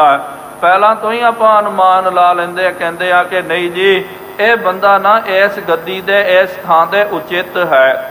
ਕਈ ਵਾਰੀ ਕੀ ਹੁੰਦਾ ਹੈ, ਉਚਿਤ ਬੰਦੇ ਨੂੰ ਤਿਆਗ ਕਰਕੇ ਉਹਨੂੰ ਛੱਡ ਕਰਕੇ ਕੋਈ ਦੂਜਾ ਤੀਜਾ ਐਵੇਂ ਜਣੇ ਕਣੇ ਨੂੰ ਉਸ ਥਾਂ ਤੇ ਬਿਠਾ ਦਿੱਤਾ ਜਾਵੇ ਤੇ ਫਿਰ ਸੰਗਤ ਆਮ ਲੋਕ ਵੀ ਕਹਿ ਦਿੰਦੇ ਕਿ ਨਹੀਂ ਭਾਈ ਇਹ ਬੜਾ ਗਲਤ ਹੋਇਆ। ਇਹ ਬੰਦੇ ਦੇ ਅੰਦਰ ਤਾਂ ਲਿਆਕਤ ਹੀ ਨਹੀਂ ਹੈ, ਉਹ ਗੁਣ ਹੀ ਨਹੀਂ ਹੈ। ਇਹਨੂੰ ਕਿਸੇ ਰਾਜਨੀਤਿਕ ਕਾਰਨ ਕਰਕੇ ਜਾਂ ਕਿਸੇ ਔਰ ਤਰੀਕੇ ਦੇ ਨਾਲ ਜ਼ਬਰਦਸਤੀ ਇਹਨੂੰ ਬਿਠਾਇਆ ਗਿਆ, ਲੇਕਿਨ ਇਹ ਬੰਦਾ ਇਸ ਚੀਜ਼ ਦੇ ਲਾਇਕ ਹੀ ਨਹੀਂ ਹੈ, ਉਹਦੇ ਅੰਦਰ ਉਹੋ ਜਿਹੇ ਗੁਣ ਹੀ ਨਹੀਂ ਹਨ। ਹੁਣ ਸਾਰੀਆਂ ਸੰਗਤਾਂ ਕਹਿਣ ਲੱਗੀਆਂ ਕਿ ਉਹ ਗੁਣ ਜੋ ਗੁਰਤਾ ਗੱਦੀ ਦੇ ਮਾਲਕ ਦੇ ਵਿੱਚ ਚਾਹੀਦੇ, ਮਹਾਰਾਜ ਜੀ ਦੇ ਨਿਕਟਵਰਤੀ ਸੇਵਕ ਸਿੱਖਾਂ ਦੇ ਅੰਦਰ ਉਹ ਕੋਈ ਗੁਣ ਨਹੀਂ ਹੈ। ਗੁਣ ਗਾਦੀ ਪਰ ਕੋ ਗੁਰ ਹੋਈ। ਹੁਣ ਅਨੁਮਾਨ ਸਿੱਖਾਂ ਨੇ ਲਾਉਣਾ ਸ਼ੁਰੂ ਕਰ ਦਿੱਤਾ, ਕਿਉਂਕਿ ਰਾਮ ਰਾਏ ਦਾ ਪਹਿਲਾ ਬਚਨ ਜਿਹੜਾ ਜੀ, ਇਹਨਾਂ ਨੂੰ ਬਿਮਾਰੀ ਲੱਗ ਜਾਵੇਗੀ, ਇਹ ਸੀਤਲਾ ਦੇ ਖਾਜੇ ਬਣ ਜਾਣਗੇ, ਉਹਨੇ ਕਿਹਾ ਸੀ। ਇਹ ਪਹਿਲਾ ਬਚਨ ਤਾਂ ਇਹ ਪੂਰਾ ਹੋ ਗਿਆ। ਹੁਣ ਸੰਗਤਾਂ ਦੇ ਮਨ ਵਿੱਚ ਸੀ ਕਿ ਭਾਈ ਇਹ ਬਿਮਾਰੀ ਜੋ ਹੈ ਨਾ, ਇਹ ਬਿਮਾਰੀ ਤੋਂ ਹੁਣ ਮਹਾਰਾਜ ਜੀ ਨਹੀਂ ਬਚ ਸਕਦੇ, ਕਿਉਂਕਿ ਗੁਰਮੁਖੋ ਯਾਦ ਰੱਖੋ, ਇਸ ਤੋਂ ਪਹਿਲਾਂ ਵੀ ਦਾਸ ਨੇ ਬੇਨਤੀ ਕੀਤੀ ਸੀ, ਅੱਜ ਇਹ ਬਿਮਾਰੀ ਜਿਹੜੀ ਹੈ ਜਿਹਨੂੰ ਅੱਜ ਛੋਟੀ ਮਾਤਾ ਬੋਲਦੇ, ਪੂਰੀ ਬਿਮਾਰੀ ਖਤਮ ਹੋ ਗਈ, ਵੈਕਸੀਨੇਸ਼ਨ ਇਹਦੇ ਬਣ ਗਏ। ਅੱਜ ਇਹ ਬਿਮਾਰੀ ਦਾ ਇੱਕ ਵੀ ਵਿਅਕਤੀ ਜਿਹੜਾ ਤੁਹਾਨੂੰ ਨਜ਼ਰ ਨਹੀਂ ਆਵੇਗਾ। ਇਹ ਦੂਜੀ ਜਿਹੜੀ ਹੈ ਚੇਚਕ ਦੀ ਬਿਮਾਰੀ, ਇਹ ਜ਼ਿਆਦਾ ਘਾਤਕ ਨਹੀਂ ਹੁੰਦੀ ਹੈ। ਅੱਜ ਵੀ ਆਪਾਂ ਵੇਖ ਸਕਦੇ ਹਾਂ ਬੱਚਿਆਂ ਨੂੰ, ਆਮ ਛੋਟੇ ਬੱਚਿਆਂ ਨੂੰ ਤਾਂ ਇਹ ਬਿਮਾਰੀ ਆ ਜਾਂਦੀ। ਕਹਿੰਦੇ ਸਿਆਣੇ ਡਾਕਟਰ ਦੱਸਦੇ ਕਿ ਜ਼ਿੰਦਗੀ ਦੇ ਵਿੱਚ ਇਹ ਜਵਰ ਜਿਹੜਾ ਹੈ, ਇਹ ਪਿੱਤ ਦੀ ਵਾਦੀ ਵੱਧ ਜਾਵੇ ਤੇ ਇਹ ਬਿਮਾਰੀ ਲੱਗਦੀ ਹੈ, ਲੇਕਿਨ ਜ਼ਿਆਦਾ ਲੰਬਾ ਸਮਾਂ ਨਹੀਂ ਹੁੰਦੀ। 2 ਜਾਂ 3 ਦਿਨ ਦੇ ਵਿੱਚ ਹੀ ਫਿਣਸੀਆਂ ਆ ਜਾਂਦੀਆਂ, ਫੌੜੇ ਆ ਜਾਂਦੇ, ਉਸ ਤੋਂ ਬਾਅਦ ਥੋੜਾ ਦਾਗ ਵੀ ਪੈ ਗਿਆ, ਹੌਲੀ ਹੌਲੀ ਉਹ ਸਾਰੇ ਦਾਗ ਲੈ ਜਾਂਦੇ। ਹੁਣ ਸੰਗਤਾਂ ਦੇ ਮਨ ਵਿੱਚ ਹੈ ਕਿ ਪੁੰਨ ਗਾਦੀ ਪਰ ਕੋ ਗੁਰ ਹੋਈ, ਕਿ ਲੱਗਦਾ ਕਿ ਇਹਦੇ ਕਰਕੇ ਸਤਿਗੁਰੂ ਮਹਾਰਾਜ ਜੀ ਜੇ ਜੋਤੀ ਜੋਤ ਸਮਾ ਗਏ ਤੇ ਅੱਗੇ ਗੁਰਤਾ ਗੱਦੀ ਦਾ ਦਾਅਵੇਦਾਰ, ਗੁਰਤਾ ਗੱਦੀ ਦਾ ਮਾਲਕ ਕੌਣ ਹੋਵੇਗਾ? ਜੇਸ਼ਟ ਪੁੱਤਰ ਨਾ ਕਦ ਇਹ ਪਾਏ। ਕਿਉਂਕਿ ਵੱਡਾ ਲੜਕਾ ਜਿਹੜਾ ਹੈ ਰਾਮ ਰਾਏ, ਰਾਮ ਰਾਏ ਇਹ ਗੱਦੀ ਦੇ ਲਾਇਕ ਨਹੀਂ ਹੈ। ਕਿਉਂਕਿ ਜੇ ਰਾਮ ਰਾਏ ਲਾਇਕ ਹੁੰਦਾ ਤੇ ਧੰਨ ਸ਼੍ਰੀ ਗੁਰੂ ਹਰਿਰਾਏ ਸਾਹਿਬ ਜੀ ਮਹਾਰਾਜ ਜੀ ਨੇ ਰਾਮ ਰਾਏ ਨੂੰ ਗੁਰਤਾ ਗੱਦੀ ਦੇਣੀ ਸੀ। ਉਹਦਾ ਤਾਂ ਤਿਰਸਕਾਰ ਕਰ ਦਿੱਤਾ ਸਤਿਗੁਰੂ ਮਹਾਰਾਜ ਜੀ ਨੇ, ਉਹਨੂੰ ਆਪਣੇ ਮੱਥੇ ਵੀ ਨਹੀਂ ਲਾਇਆ। ਕਿਉਂਕਿ ਕਈ ਵਾਰੀ ਆਪਾਂ ਵੇਖਦੇ ਨਾ ਸਾਧ ਸੰਗਤ ਜੀ, ਸੰਸਾਰ ਦੀ ਰੀਤੀ ਹੁੰਦੀ ਆ, ਕਈ ਵਾਰੀ ਮਾਂ ਬਾਪ ਕੋਈ ਬੱਚੇ ਨਲਾਇਕ ਬੱਚਾ ਹੋਵੇ, ਬੜੇ ਗੁੱਸੇ ਹੋ ਗਏ, ਉਹਨਾਂ ਦਾ ਤਿਆਗ ਕਰ ਦਿੰਦੇ, ਲੇਕਿਨ ਜਦੋਂ ਅੰਤਲਾ ਸਮਾਂ ਆ ਗਿਆ ਤਾਂ ਉਸ ਬੱਚੇ ਨੂੰ ਬੁਲਾ ਲਿਆ ਜਾਂਦਾ, ਚੱਲ ਭਾਈ ਜੋ ਮਰਜ਼ੀ ਹੋਵੇ, ਤੂੰ ਹੈ ਤਾਂ ਆਪਣਾ ਹੀ ਹੈ, ਉਹਨਾਂ ਦੇ ਨਾਲ ਮਿਲਾਪ ਕਰ ਲੈਂਦੇ ਹਨ। ਲੇਕਿਨ ਦੇਖੋ ਸਤਿਗੁਰੂ ਗੁਰੂ ਹਰਿਰਾਏ ਸਾਹਿਬ ਜੀ ਮਹਾਰਾਜ ਜੀ ਨੇ ਅੰਤਲਾ ਸਮਾਂ ਜਦੋਂ ਨਜ਼ਦੀਕ ਆ ਗਿਆ, ਰਾਮ ਰਾਏ ਨੇ ਵੀ ਇੱਛਾ ਜ਼ਾਹਿਰ ਕੀਤੀ ਸੀ ਕਿ ਭਾਈ ਮੈਂ ਆਉਣਾ ਚਾਹੁੰਦਾ। ਮਹਾਰਾਜ ਨੇ ਕਿਹਾ ਤੈਨੂੰ ਕਹਿ ਦਿੱਤਾ ਨਾ, ਤੈਨੂੰ ਆਪਣੇ ਮੱਥੇ ਨਹੀਂ ਲਾਉਣਾ। ਸੋ ਮਹਾਰਾਜ ਜੀ ਨੇ ਅੰਤ ਦੇ ਸਮੇਂ ਦੇ ਵਿੱਚ ਵੀ ਉਹਨੂੰ ਆਪਣੇ ਮੱਥੇ ਨਹੀਂ ਲਾਇਆ। ਭਾਵ ਕਿ ਉਹਨੇ ਕੰਮ ਇਹੋ ਜਿਹਾ ਕਰਨਾ ਕੀਤਾ, ਗੁਰਬਾਣੀ ਦੇ ਵਿੱਚ ਰੜਾ ਕਰ ਦਿੱਤਾ ਤੇ ਇਹ ਸਰਕਾਰੀ ਬਾਦਸ਼ਾਹ ਜਿਹੜੇ ਹਨ ਉਹਨਾਂ ਦੀ ਚਾਪਲੂਸੀ ਕਰਨੀ ਕੀਤੀ। ਉਸ ਵੇਲੇ ਸੰਗਤਾਂ ਨੇ ਕਹਿਣਾ ਸ਼ੁਰੂ ਕਰ ਦਿੱਤਾ, ਆਮ ਲੋਕਾਂ ਨੇ ਵੀ ਕਹਿ ਦਿੱਤਾ ਕਿ ਭਾਈ ਤੁਸੀਂ ਕਹਿੰਦੇ ਕਿ ਭਾਈ ਤੁਹਾਡਾ ਗੁਰੂ ਕਿਹਦੇ ਅੱਗੇ ਨਹੀਂ ਝੁਕਦਾ। ਉਹਨਾਂ ਨੇ ਤਾਂ ਰਾਮ ਰਾਏ ਨੂੰ ਗੁਰੂ ਕਹਿ ਦਿੱਤਾ ਸੀ, ਲੇਕਿਨ ਇਹ ਤੁਹਾਡਾ ਬਾਬਾ, ਇਹ ਤੁਹਾਡਾ ਗੁਰੂ ਰਾਮ ਰਾਏ ਜਿਹੜਾ ਨਾ, ਇਹ ਤਾਂ ਔਰੰਗਜ਼ੇਬ ਦੇ ਤਲਵੇ ਚੱਟ ਰਿਹਾ, ਉਹਦੇ ਅੱਗੇ ਪਿੱਛੇ ਵਿਚਰ ਰਿਹਾ ਹੈ, ਸਰਕਾਰੀ ਦਰਬਾਰੀ ਇਹ ਗੇੜੇ ਕੱਟ ਰਿਹਾ ਹੈ। ਇਸ ਤਰ੍ਹਾਂ ਬੜੀ ਸਿੱਖੀ ਦੀ ਵੀ ਬਦਲਾਮੀ ਹੋਈ ਸੀ। ਮਹਾਰਾਜ ਨੇ ਉਹਨੂੰ ਆਪਣੇ ਮੁਖ ਨਹੀਂ ਲਾਇਆ। ਹੁਣ ਸਾਰੇ ਕਹਿਣ ਲੱਗੇ ਕਿ ਭਾਈ ਰਾਮ ਰਾਏ ਨੂੰ ਗੁਰਤਾ ਗੱਦੀ ਪ੍ਰਾਪਤ ਨਹੀਂ ਹੋ ਸਕਦੀ ਹੈ। ਕਾਰਜ ਕਰਿਓ ਗੁਰੂ ਹਰਿ ਰਾਏ। ਹੁਣ ਗੁਰੂ ਹਰਿ ਰਾਏ ਸਾਹਿਬ ਜੀ ਮਹਾਰਾਜ ਨੇ ਆਪ ਇਹ ਬੰਨ ਲਾ ਦਿੱਤਾ, ਕਹਿ ਦਿੱਤਾ ਕਿ ਰਾਮ ਰਾਏ ਤੂੰ ਗੁਰੂ ਨਹੀਂ ਬਣ ਸਕਦਾ, ਉਹਨੂੰ ਖਾਰਜ ਕਰ ਦਿੱਤਾ। ਭੂਤ ਵਾਰਤਾ ਜਾਨੀ ਪਰਾ। ਹੁਣ ਸਾਰੇ ਕਹਿਣ ਲੱਗੇ ਕਿ ਭੂਤ ਕਾਲ ਦੇ ਵਿੱਚ ਜੋ ਧੰਨ ਸ੍ਰੀ ਗੁਰੂ ਹਰਿ ਰਾਏ ਸਾਹਿਬ ਜੀ ਮਹਾਰਾਜ ਜੀ ਨੇ ਬਚਨ ਕਰਨਾ ਕੀਤਾ, ਲੱਗਦਾ ਉਹ ਬਚਨ ਪੂਰਾ ਹੋਣ ਦਾ ਸਮਾਂ ਆ ਗਿਆ ਹੈ। ਜੇ ਸਿੱਖ ਸੰਗਤ ਪੂਜਾ ਕਰਾ। ਜਿਹੜੇ ਗੁਰੂ ਕੇ ਸਿੱਖ ਸੰਗਤ ਜਿਹੜੇ ਜੋ ਪੂਜਾ ਕਰਦੇ ਹਨ, ਸਭ ਮਹਿ ਪਰ ਜੈ ਹੈ ਅਸਰੌਰਾ। ਮਹਾਰਾਜ ਜੀ ਨੇ ਕਿਹਾ ਸਾਰਿਆਂ ਦੇ ਵਿੱਚ ਇਹੋ ਜਿਹਾ ਰੌਲਾ ਪੈ ਜਾਵੇਗਾ, ਸਾਰੇ ਇੱਕ ਦੂਜੇ ਦੇ ਦੁਸ਼ਮਣ ਬਣ ਜਾਣਗੇ। ਕੋ ਅਬ ਗੁਰੂ ਬਾਸ ਕਿਸ ਠੌਰਾ। ਮਹਾਰਾਜ ਨੇ ਕਿਹਾ ਫਿਰ ਲੋਕਾਂ ਨੇ ਕਹਿਣਾ ਕਿਹੜਾ ਗੁਰੂ ਹੈ ਭਾਈ, ਸਾਰੇ ਆਪਣੇ ਆਪਣੇ ਥਾਂ ਤੇ ਗੁਰੂ ਬਣ ਕੇ ਉਹਨਾਂ ਨੇ ਬੈਠ ਜਾਣਾ। ਭਾਵ ਕੇ ਸਾਧ ਸੰਗਤ ਜੀ ਇਹ ਜੋ ਕਥਾ ਪਹਿਲੇ ਆ ਚੁੱਕੀ ਹੈ, ਆਪ ਸਾਰਿਆਂ ਨੂੰ ਪਤਾ ਹੋਵੇਗਾ ਜਿਹੜੇ ਨੇਮੀ ਪ੍ਰੇਮੀ ਹਨ। ਧੰਨ ਗੁਰੂ ਹਰਿ ਰਾਏ ਸਾਹਿਬ ਜੀ ਮਹਾਰਾਜ ਇੱਕ ਦਿਨ ਕੀਰਤਪੁਰ ਸਾਹਿਬ ਜੀ ਤੋਂ ਇੱਕ ਉਜਾੜ ਪਹਾੜੀ ਦੇ ਉੱਤੇ ਚੜ ਗਏ। ਬਹੁਤ ਕਉ ਦੇ ਨਾਲ ਧਿਆਨ ਮਗਨ ਹੋ ਕਰਕੇ ਮਹਾਰਾਜ ਜੀ ਅੱਗੇ ਵੇਖੀ ਜਾ ਰਹੇ ਸਨ। ਸੋਚਾਂ ਦੇ ਵਿੱਚ ਮਹਾਰਾਜ ਜੀ ਜਿਹੜੇ ਸੋਚਾਂ ਨੂੰ ਨਾਸ਼ ਕਰਨ ਵਾਲੇ ਅੱਜ ਸੋਚਾਂ ਦੇ ਵਿੱਚ ਪੈ ਗਏ। ਸੰਗਤਾਂ ਨੇ ਬੇਨਤੀ ਕੀਤੀ ਮਹਾਰਾਜ ਕੀ ਹੋਇਆ, ਆਪ ਜੀ ਬਹੁਤ ਸੋਚਾਂ ਸੋਚ ਰਹੇ ਹੋ।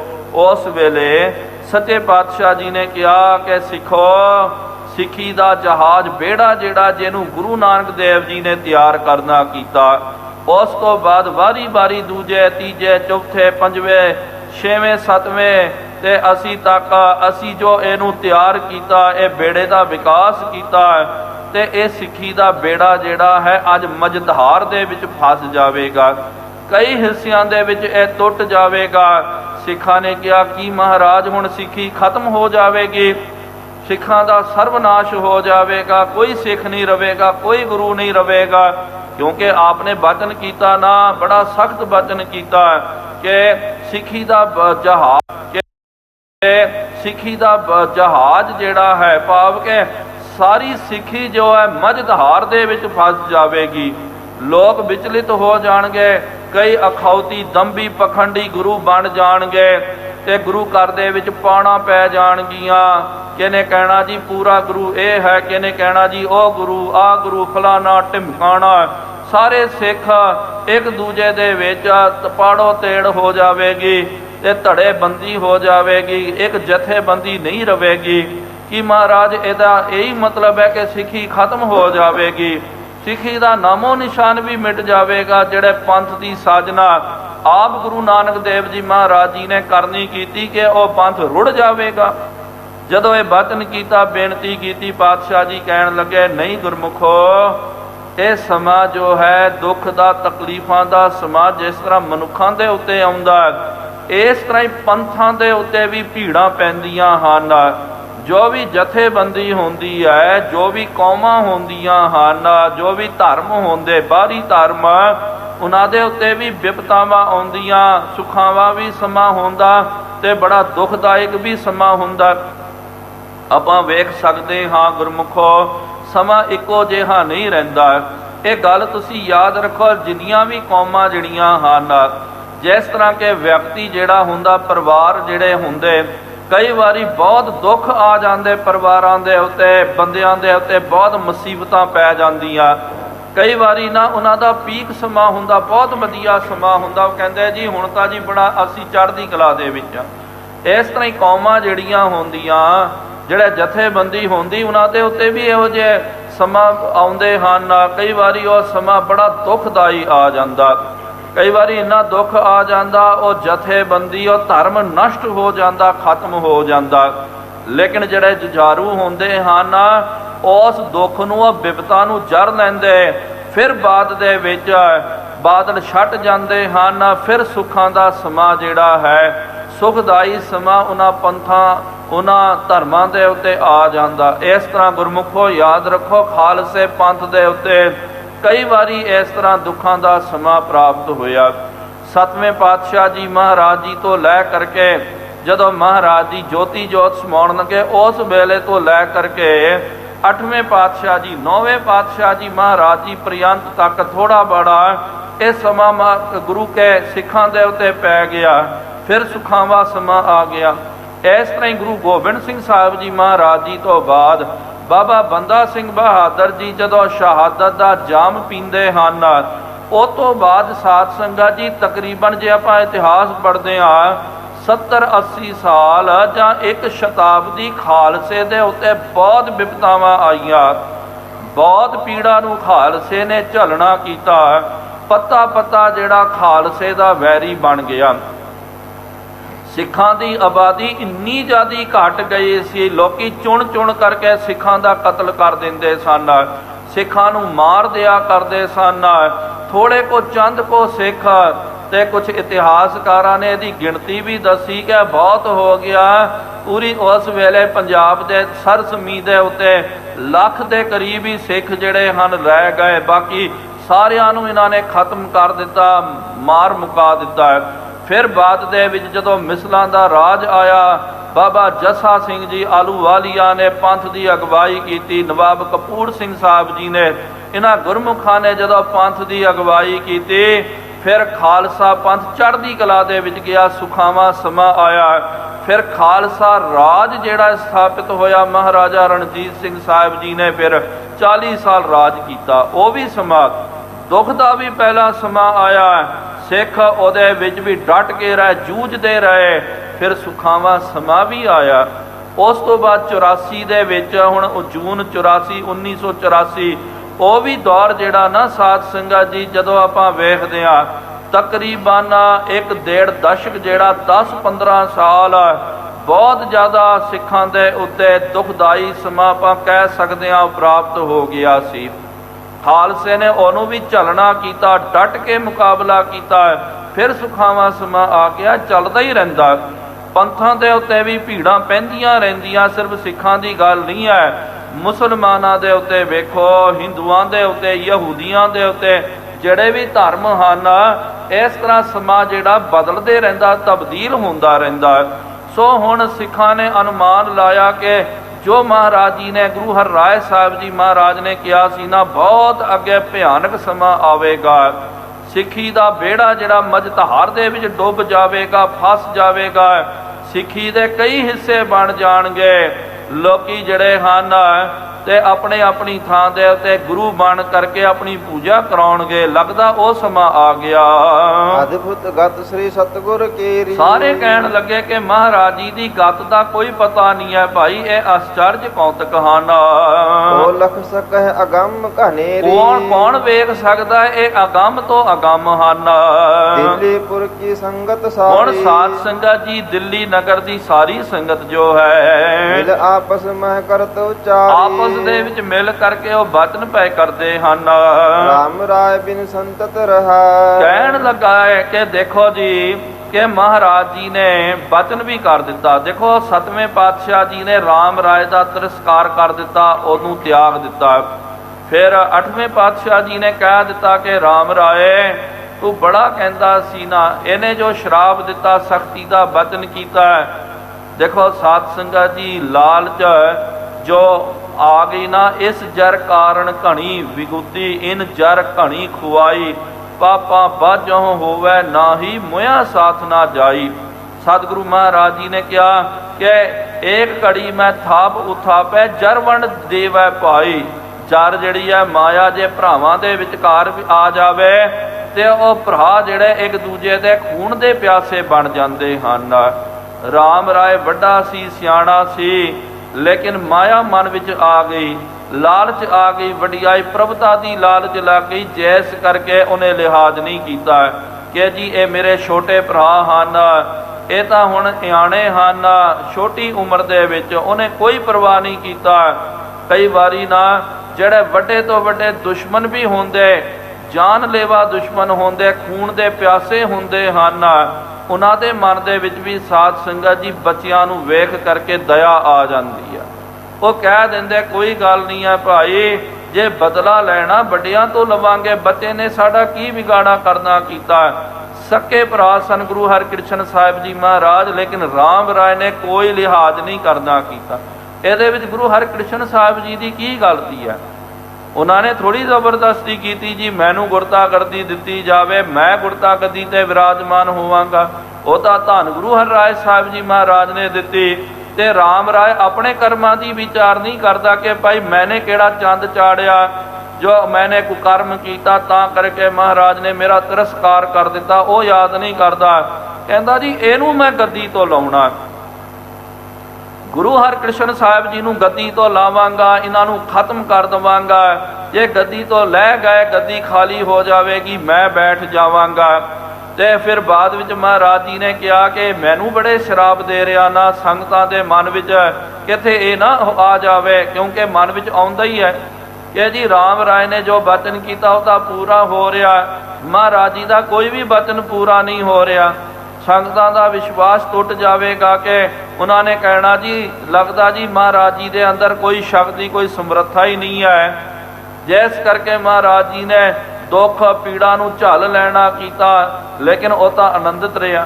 ਮਹਾਰਾਜ ਨੇ ਵੀ ਫਿਰ ਬਚਨਾਂ ਦਾ ਤੀਰ ਛੱਡ ਦਿੱਤਾ, ਕਿਹਾ ਰਾਮ ਰਾਏ ਤੂੰ ਜੋ ਕਹਿ ਰਿਹਾ ਨਾ ਭਾਈ, ਬਹੁਤ ਤੂੰ ਵਿਚਾਰਾਂ ਕਰਦਾ, ਮਨ ਵਿੱਚ ਸੋਚਦਾ, ਮੈਂ ਗੁਰੂ ਘਰ ਦੇ ਉੱਤੇ ਰਾਜ ਕਰਾਂਗਾ, ਗੁਰਤਾ ਗੱਦੀ ਦੇ ਉੱਤੇ ਮੈਂ ਵਿਰਾਜਮਾਨ ਹੋਵਾਂਗਾ। ਮੇਰੇ ਤੋਂ ਬਾਅਦ ਮੇਰੇ ਪੁੱਤ, ਮੇਰੇ ਪੋਤਰੇ, ਮੇਰੇ ਪੜ ਪੋਤਰੇ ਗੱਦੀ ਦੇ ਉੱਤੇ ਬੈਠਣਗੇ, ਗੁਰਤਾ ਗੱਦੀ ਦਾ ਸਿਲਸਿਲਾ ਮੇਰੇ ਘਰ ਵਿੱਚ ਆਵੇਗਾ। ਮਹਾਰਾਜ ਨੇ ਕਿਹਾ ਤੂੰ ਬੜੇ ਸੁਪਨੇ ਵੇਖ ਰਿਹਾ ਨਾ, ਯਾਦ ਰੱਖ ਤੂੰ ਲੋਕਾਂ ਨੂੰ ਦੂਜਿਆਂ ਨੂੰ ਤਾਂ ਪੁੱਤਰਾਂ ਦੀ ਦਾਤ ਦਿੰਦਾ, ਸੰਤਾਨ ਦੀ ਦਾਤ ਦੀ ਅਰਦਾਸ ਕਰਦਾ, ਸ਼ਕਤੀ ਸੀ ਇਹਦੇ ਕੋਲ। ਕਈ ਜਿਹੜੇ ਸਨ ਜਿਨ੍ਹਾਂ ਨੂੰ ਬੱਚੇ ਨਹੀਂ ਹੋਇਆ ਕਰਦੇ, ਰਾਮ ਰਾਏ ਦੇ ਵਰ ਦੇ ਨਾਲ ਉਹਨਾਂ ਦੇ ਘਰ ਦੇ ਵਿੱਚ ਬੱਚੇ ਵੀ ਜੰਮ ਪਏ, ਲੇਕਿਨ ਮਹਾਰਾਜ ਨੇ ਕਿਹਾ ਤੇਰੇ ਘਰ ਵਿੱਚ ਬੱਚਾ ਨਹੀਂ ਪੈਦਾ ਹੋਵੇਗਾ। ਇਸ ਤਰ੍ਹਾਂ ਹੀ ਹੋਇਆ ਸਾਧ ਸੰਗਤ ਜੀ। ਇਹਨੇ ਫਿਰ ਕੀ ਕਰਨਾ ਕੀਤਾ, ਇਹਨੂੰ ਲੱਗਿਆ ਕਿ ਮੇਰੀ ਘਰਵਾਲੀ ਦੇ ਵਿੱਚ ਕੋਈ ਨੁਕਸ ਹੋਵੇਗਾ, ਦੂਜਾ ਤੀਜਾ ਵਿਆਹ ਕਰਨਾ ਕੀਤਾ, 2-3 ਵਿਆਹ ਵੀ ਕਰਕੇ ਵੇਖ ਲਏ, ਲੇਕਿਨ ਇਹਦੇ ਘਰ ਦੇ ਵਿੱਚ ਇਹਨੂੰ ਸੰਤਾਨ ਦੀ ਪ੍ਰਾਪਤੀ ਨਹੀਂ ਹੋਈ। ਹੁਣ ਸੰਗਤਾਂ ਉਹ ਵੀ ਵਿਚਾਰ ਕਰ ਰਹੀਆਂ ਕਿ ਮਹਾਰਾਜ ਨੇ ਇਹ ਬਚਨ ਕੀਤਾ, ਚਲੋ ਜੀ ਰਾਮ ਰਾਏ ਨੂੰ ਨਹੀਂ, ਉਹਦੇ ਬੱਚੇ ਨੂੰ ਅੱਗੇ ਗੁਰਤਾ ਗੱਦੀ ਦਿੱਤੀ ਜਾਵੇ, ਲੇਕਿਨ ਉਹਦੇ ਘਰ ਦੇ ਵਿੱਚ ਕੋਈ ਔਲਾਦ ਨਹੀਂ ਹੋਵੇਗੀ। ਇਹ ਗੁਰ ਸ਼ਰਾਪ ਸਾਚ ਹੀ ਲਹਾ। ਲੱਗਦਾ ਕਿ ਇਹ ਜਿਹੜਾ ਮਹਾਰਾਜ ਜੀ ਨੇ ਸ਼ਰਾਪ ਦਿੱਤਾ, ਬਚਨ ਕੀਤਾ, ਉਹ ਵੀ ਪੂਰਾ ਹੋਵੇਗਾ। ਹੁਣ ਗੁਰਤਾ ਗੱਦੀ ਸੰਗਤ ਜੋ ਵਿਚਾਰ ਕਰ ਰਹੀ ਨਾ, ਗੁਰਮੁਖੋ ਗੁਰਤਾ ਗੱਦੀ ਦੀ ਵਿਚਾਰ ਕਰ ਰਹੀ ਹੈ ਕਿ ਭਾਈ ਜੇ ਗੁਰੂ ਮਹਾਰਾਜ ਜੀ ਭਾਣਾ ਵਰਤਾ ਗਏ ਤੇ ਗੁਰਤਾ ਗੱਦੀ ਦੇ ਉੱਤੇ ਕੌਣ ਹੋਵੇਗਾ, ਅਨੁਮਾਨ ਲਾ ਰਹੇ ਹਨ। ਜਾਏ ਪੌਰ ਪਰ ਨਮੋ ਕਰਨ ਇਸ ਤਰ੍ਹਾਂ ਆਪਸ ਦੇ ਵਿੱਚ ਵਿਚਾਰਾਂ ਕਰਦੇ, ਜੋ ਦਰਸ਼ਨੀ ਦੇਵੜੀ ਦਰਵਾਜ਼ਾ ਉੱਥੇ ਜਾ ਕਰਕੇ ਮੱਥਾ ਟੇਕਦੇ ਹਨ। ਵੇਲੇ ਸੁਧ ਨਿਜ ਧਾਮ ਸਿਧਨ, ਮਹਾਰਾਜ ਜੀ ਦੇ ਸੁਧ ਖਬਰ ਲੈ ਕਰਕੇ ਆਪਣੇ ਆਪਣੇ ਘਰਾਂ ਨੂੰ ਜਾ ਰਹੇ। ਚੇਤ ਮਾਸ ਪਾਛਲ ਪਖ ਮਾਹੀ, ਹੁਣ ਚੇਤ ਦਾ ਮਹੀਨਾ ਹੈ, ਚੇਤ ਦਾ ਪਿਛਲਾ ਪੱਖ ਜਿਹੜਾ ਹੈ, ਭਾਵ ਕੇ 15 ਦਿਨ ਦੀ ਥਿਤ ਤੇ ਥਿਤੀਆਂ ਹੁੰਦੀਆਂ ਨਾ, ਤੇ ਇਸ ਤਰ੍ਹਾਂ ਸ਼ਾਮ ਪਕਸ਼ ਦੀ ਤੇ ਸ਼ੁਕਲ ਪਕਸ਼ ਦੀ ਪਾਛਲ ਥਿਤ ਜਿਹੜੀ ਹੈ, ਪੰਚਮੀ ਕੋ ਗੁਰ ਤਾਹੀ। ਸਤਿਗੁਰੂ ਗੁਰੂ ਹਰਿਕ੍ਰਿਸ਼ਨ ਸਾਹਿਬ ਜੀ ਮਹਾਰਾਜ ਪੰਚਮੀ ਵਾਲਾ ਦਿਹਾੜਾ ਸੀ, ਜਦੋਂ ਸਤਿਗੁਰੂ ਮਹਾਰਾਜ ਇੱਥੇ ਬੰਗਲਾ ਸਾਹਿਬ ਨੂੰ ਛੱਡ ਕਰਕੇ ਜਮਨਾ ਪਾਰ ਜੋ ਅਸਥਾਨ ਗੁਰਦੁਆਰਾ ਬਾਲਾ ਸਾਹਿਬ ਹੈ ਉੱਥੇ ਚੱਲ ਗਏ। ਜਤ ਸੀਤਲਾ ਦਿਨ ਖਸ਼ਟੀ ਕੋ, ਇਸ ਤਰ੍ਹਾਂ ਹੋਣਾ ਜਦੋਂ ਇਹ ਸੀਤਲਾ ਪ੍ਰਗਟ ਹੋਣੀ ਸ਼ੁਰੂ ਹੋ ਗਈ, 5 ਦਿਨ ਤਾਂ ਉਹ ਜਵਰ ਰਿਹਾ, 6ਵੇਂ ਦਿਨ ਇਹਦੇ ਵਿਸਫੋਟ ਫੋੜੇ ਜਿਹੜੇ ਹਨ ਪ੍ਰਗਟ ਹੋਣੇ ਸ਼ੁਰੂ ਹੋ ਗਏ। ਛੋਟ ਵੱਡੀ ਵਿਸਫੋਟ ਭਰੀ ਕੋ, ਸਾਰਾ ਸਰੀਰ ਸਤਿਗੁਰੂ ਮਹਾਰਾਜ ਜੀ ਦਾ ਪੂਰਾ ਸਰੀਰ ਦੇ ਵਿੱਚ ਸਿਰ ਤੋਂ ਲੈ ਕਰਕੇ ਪੈਰਾਂ ਦੀਆਂ ਤਲੀਆਂ ਤੱਕ ਫਿੰਸੀਆਂ ਫੋੜੇ ਆ ਗਏ, ਕੋਈ ਵੱਡਾ ਫੋੜਾ ਤੇ ਕੋਈ ਛੋਟਾ ਫੋੜਾ ਹੈ। ਦਿਵਸ 13 ਲੋ ਪਹਿਰ ਆਈ, ਇਸ ਤਰ੍ਹਾਂ 13 ਦਿਨ ਤੱਕ 13ਵਾਂ ਤ੍ਰਯੋਦਸ਼ੀ ਵਾਲੇ ਦਿਨ ਵਿੱਚ ਤਾਂ ਪੂਰਾ ਸਰੀਰ ਜਿਹੜਾ ਫਿੰਸੀਆਂ ਫੋੜਿਆਂ ਦੇ ਨਾਲ ਨਕੋ ਨਕ ਭਰ ਗਿਆ। ਸੇਵਹਿ ਦਾਸ ਨਿਕਟ ਜੇ ਜਾਈ, ਜਿਹੜੇ ਮਹਾਰਾਜ ਜੀ ਦੇ ਹਜ਼ੂਰੀਏ ਸੇਵਾਦਾਰ ਉਹ ਮਹਾਰਾਜ ਜੀ ਦੀ ਸੇਵਾ ਕਰ ਰਹੇ ਹਨ। ਬਹੁਤ ਅਚੰਭੇ ਗਤ ਪਿਖ ਮਨ ਕੀ, ਜੋ ਮਹਾਰਾਜ ਜੀ ਨੂੰ ਜਦੋਂ ਦਰਸ਼ਨ ਕਰਦੇ ਤੇ ਵੇਖ ਕਰਕੇ ਮਨ ਵਿੱਚ ਅਚੰਭਾ ਵੀ ਆ ਰਿਹਾ। ਏ ਗੁਰ ਕਹਾਂ ਦਿਸ਼ਾ ਕੀ ਤਨ ਕੀ, ਸਾਰੇ ਕਹਿੰਦੇ ਕਿ ਮਹਾਰਾਜ ਇਸ ਤਰ੍ਹਾਂ ਆਪਣੇ ਆਪਣੇ ਤਨ ਦੀ ਕੀ ਹਾਲ ਬਣਾ ਕਰਕੇ ਰੱਖ ਦਿੱਤਾ।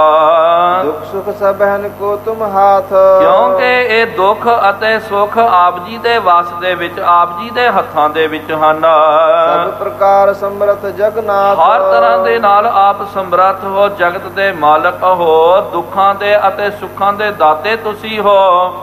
ਤੇ ਫਿਰ ਆਪਣੇ ਲਈ ਆਪਨੇ ਦੁੱਖਾਂ ਨੂੰ ਕਿਉਂ ਚੁਣਨਾ ਕੀਤਾ? ਦੁੱਖਾਂ ਦਾ ਕਿਉਂ ਨਾਸ਼ ਨਹੀਂ ਕਰਦੇ ਹੋ?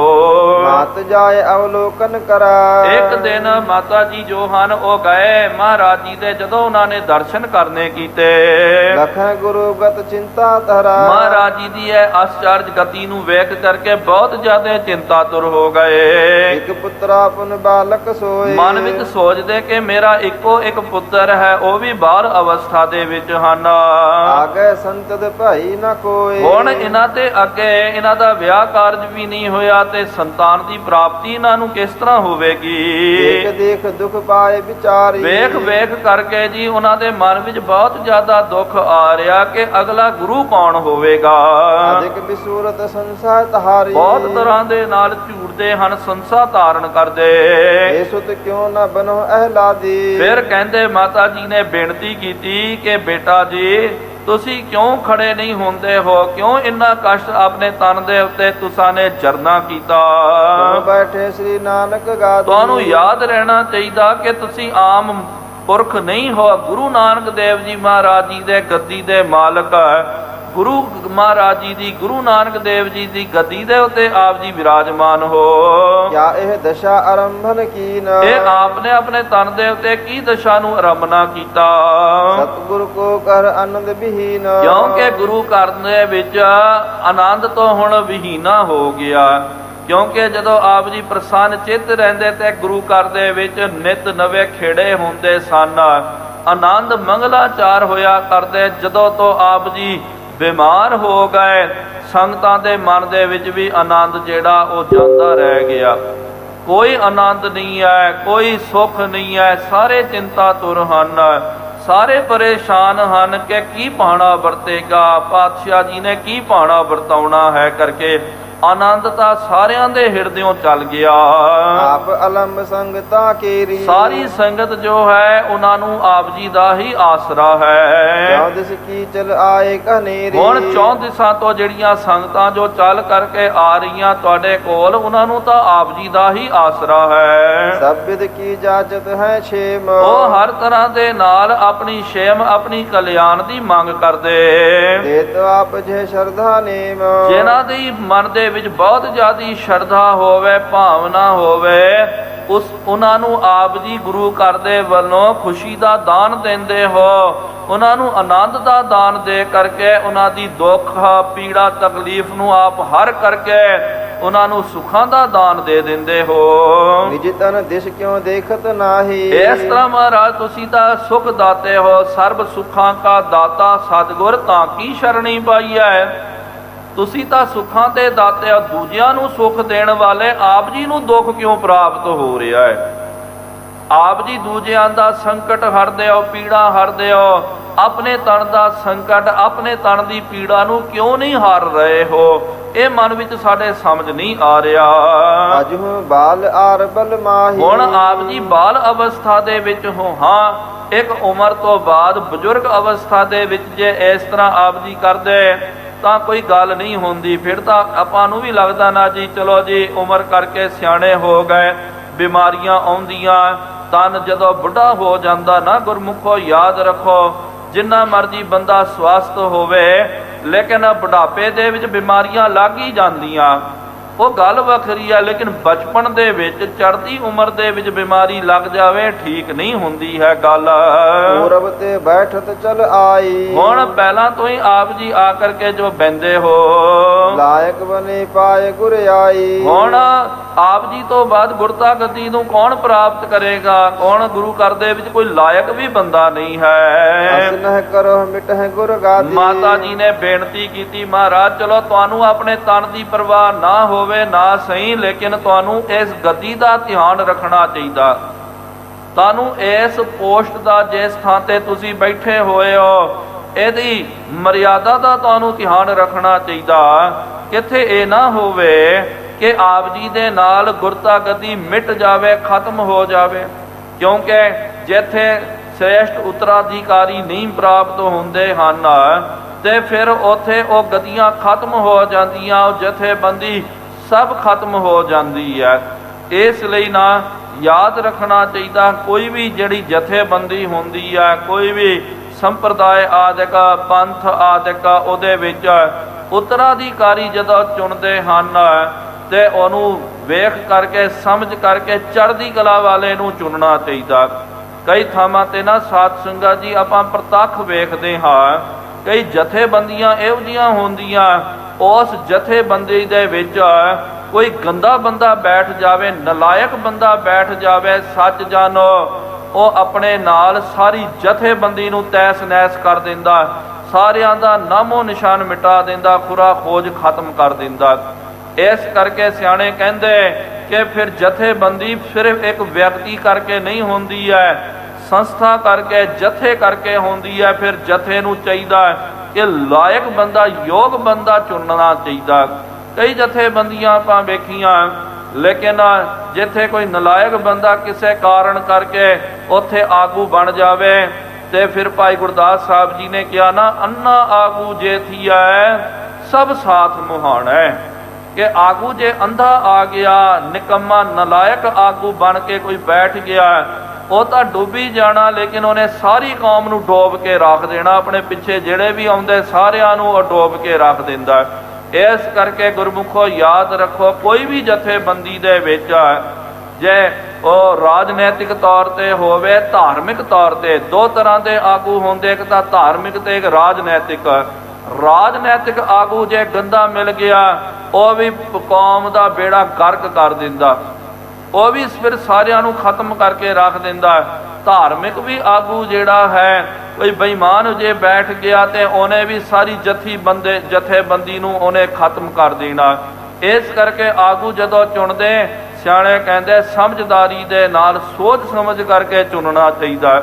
ਹੁਣ ਮਾਤਾ ਜੀ ਆਪ ਕਹਿੰਦੇ ਕਿ ਗੁਰੂ ਘਰ ਦੇ ਵਿੱਚ ਕੋਈ ਲਿਆਕਤ ਵਾਲਾ ਵੀ ਬੰਦਾ ਨਹੀਂ ਹੈ, ਜਿਹਨੂੰ ਆਪਾਂ ਕਹਿ ਸਕਦੇ ਕਿ ਚਲੋ ਕੋਈ ਗੱਲ ਨਹੀਂ ਹੈ, ਇਹ ਬੰਦਾ ਬੜਾ ਸਮਝਦਾਰ ਹੈ, ਸਿਆਣਾ ਹੈ, ਇਹਨੇ ਇਹ ਗੁਰਤਾ ਗੱਦੀ ਦਾ ਪਹਾੜ ਜਿਹੜਾ ਚੜ੍ਹ ਲੈਣਾ, ਇਹ ਆਗੂ ਬਣ ਸਕਦਾ, ਇਹਦੇ ਅੰਦਰ ਸਾਰੇ ਗੁਣ ਹਨ।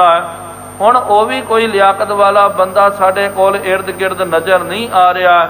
ਇਹਦੇ ਨਾਲ ਇਹ ਲੱਗਦਾ ਕਿ ਤੁਹਾਡੇ ਨਾਲ ਹੀ ਗੁਰਤਾ ਗੱਦੀ ਤਹਿਸ ਨਹਿਸ ਹੋ ਜਾਵੇਗੀ, ਗੁਰਤਾ ਗੱਦੀ ਖਤਮ ਤਾਂ ਨਹੀਂ ਹੋ ਜਾਵੇਗੀ। ਇਹ ਸਾਰਿਆਂ ਦੇ ਮਨ ਵਿੱਚ ਚਿੰਤਾ ਆਈ ਹੈ।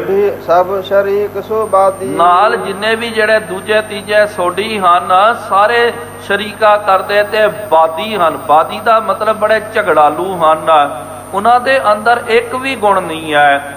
ਬੇਸ਼ੱਕ ਸਾਧ ਸੰਗਤ ਜੀ ਚੌਥੇ ਪਾਤਸ਼ਾਹ ਜੀ ਨੂੰ ਵਰ ਦਿੱਤਾ ਸੀ ਤੀਜੇ ਪਾਤਸ਼ਾਹ ਜੀ ਨੇ ਕਿ ਜਾਣ ਨਾ ਦੇਸਾ ਸੋਢੀਓ ਹੋਰਸ ਅਜਰ ਨਾ ਜਰੀਆ ਜਾਏ, ਘਰ ਹੀ ਕੀ ਵਤ ਘਰੇ ਰਹਾਵੇ।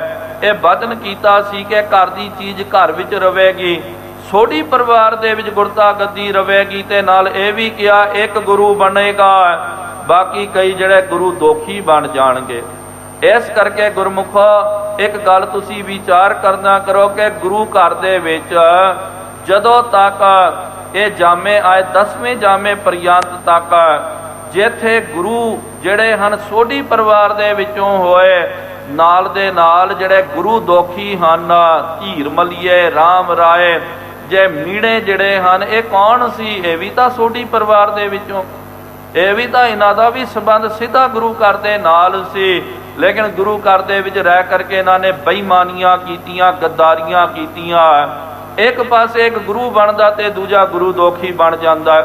ਇਸ ਕਰਕੇ ਜਿੱਥੇ ਅੰਮ੍ਰਿਤ ਦੇ ਵੇਲੇ, ਅੰਮ੍ਰਿਤ ਛਕਾਉਣ ਦੇ ਵੇਲੇ ਸਿੱਖਿਆ ਦਿੱਤੀ ਜਾਂਦੀ ਹੈ ਕਿ 10 ਪਾਤਸ਼ਾਹੀਆਂ ਸਾਡੇ ਗੁਰੂ ਹਨ, ਗੁਰੂ ਗ੍ਰੰਥ ਸਾਹਿਬ ਜੀ ਮਹਾਰਾਜ ਸਾਡੇ ਮੌਜੂਦਾ ਗੁਰੂ ਹਨ, ਉੱਥੇ ਨਾਲ ਇਹ ਵੀ ਕਿਹਾ ਜਾਂਦਾ ਇਹ ਧੀਰ ਮਲੀਏ, ਰਾਮ ਰਾਈਏ, ਮੀਣੇ ਜਿਹੜੇ, ਇਹਨਾਂ ਦਾ ਸੰਗ ਨਹੀਂ ਕਰਨਾ, ਇਹ ਤੋਂ ਬਚ ਕੇ ਰਹਿਣਾ। ਇਹ ਕੌਣ? ਇਹ ਗੁਰੂ ਦੋਖੀ ਹਨ। ਸੋ ਮਾਤਾ ਜੀ ਨੇ ਕਿਹਾ ਕਿ ਬਾਕੀ ਸਾਰੇ ਸੋਢੀ ਇਹ ਤਾਂ ਗੁਰੂ ਘਰ ਦੇ ਦੋਖੀ ਬਣ ਗਏ, ਨਿਕੰਮੇ ਨਲਾਇਕ ਹਨ। ਕੋਈ ਉਹਨਾਂ ਦੇ ਅੰਦਰ ਗੁਰਤਾ ਗੱਦੀ ਦਾ ਗੁਣ ਨਹੀਂ ਹੈ। ਤਿਨ ਕੋ ਤਜ ਤੁਮਰੇ ਘਰ ਆਈ, ਇਸ ਕਰਕੇ ਉਹਨਾਂ ਨੂੰ ਛੱਡ ਕਰਕੇ ਤੁਹਾਡੇ ਘਰ ਦੇ ਵਿੱਚ ਗੁਰਤਾ ਗੱਦੀ ਆਈ ਹੈ। ਕਰੋ ਜੋਗਤਾ ਜੀਵਨ ਪਾਈ। ਇਸ ਕਰਕੇ ਕਿਥੇ ਇਹ ਨਾ ਹੋਵੇ ਕਿ ਆਪ ਜੀ ਇਸ ਤਰ੍ਹਾਂ ਬੈਠੇ ਰਹੋ ਤੇ ਜੀਵਨ ਆਪ ਜੀ ਦਾ ਸਮਾਪਤ ਨਾ ਹੋ ਜਾਵੇ। ਕੋਈ ਆਪ ਜੀ ਕੰਮ ਕਰੋ, ਕੋਈ ਕਰਾਮਾਤ ਸ਼ਕਤੀ ਵਰਤਾ ਕਰਕੇ ਫਿਰ ਤੋਂ ਆਪਣੇ ਆਪ ਨੂੰ ਤੰਦਰੁਸਤ ਕਰਨਾ ਕਰੋ। ਦੇਖ ਸ਼ਰੀਰ ਮਾਤ ਇਮ ਇਸ ਤਰ੍ਹਾਂ ਸਤਿਕਾਰਯੋਗ ਮਾਤਾ ਜੀ ਨੇ ਪਾਤਸ਼ਾਹ ਜੀ ਦਾ ਸਰੀਰ ਵੇਖ ਕਰਕੇ ਬਚਨ ਕੀਤਾ। ਦੀਨ ਔਰ ਝੂਰਤ ਆਹਾ, ਉਹਨਾਂ ਨੂੰ ਵੇਖ ਕਰਕੇ ਬਹੁਤ ਦੀਨਹੀਨ ਹੋ ਗਏ, ਦੀਨ ਮਨਾ ਹੋ ਕਰਕੇ ਝੂਰਦੇ ਹਨ। ਸੁਨ ਕਰ ਸ੍ਰੀ ਹਰਿ ਕ੍ਰਿਸ਼ਨ ਕਿਰਪਾਲਾ, ਸੁਣ ਕਰਕੇ ਧੰਨ ਸਾਹਿਬ ਸ੍ਰੀ ਗੁਰੂ ਹਰਿਕ੍ਰਿਸ਼ਨ ਸਾਹਿਬ ਜੀ ਮਹਾਰਾਜ ਕਿਰਪਾਲੂ ਸਤਿਗੁਰਾਂ ਨੇ ਜਨਨੀ ਕੋ ਧੀਰ ਪਾਤਸ਼ਾਹ ਜੀ ਨੇ ਆਪਣੇ ਮਾਤਾ ਜੀ ਨੂੰ ਧੀਰਜ ਦੇਣੀ ਕੀਤੀ। ਵਿਧਾਤੇ ਹੋਨੀ ਸੋ, ਮਹਾਰਾਜ ਨੇ ਕਿਹਾ ਮਾਤਾ ਜੀ ਤੁਸੀਂ ਕਿਉਂ ਚਿੰਤਾ ਕਰਦੇ ਹੋ? ਜੋ ਵਿਧਾਤਾ ਨੇ ਜੋ ਰਚਨਾ ਰਚਨੀ ਕੀਤੀ ਹੈ ਉਹੀ ਭਾਣਾ ਵਰਤੇਗਾ।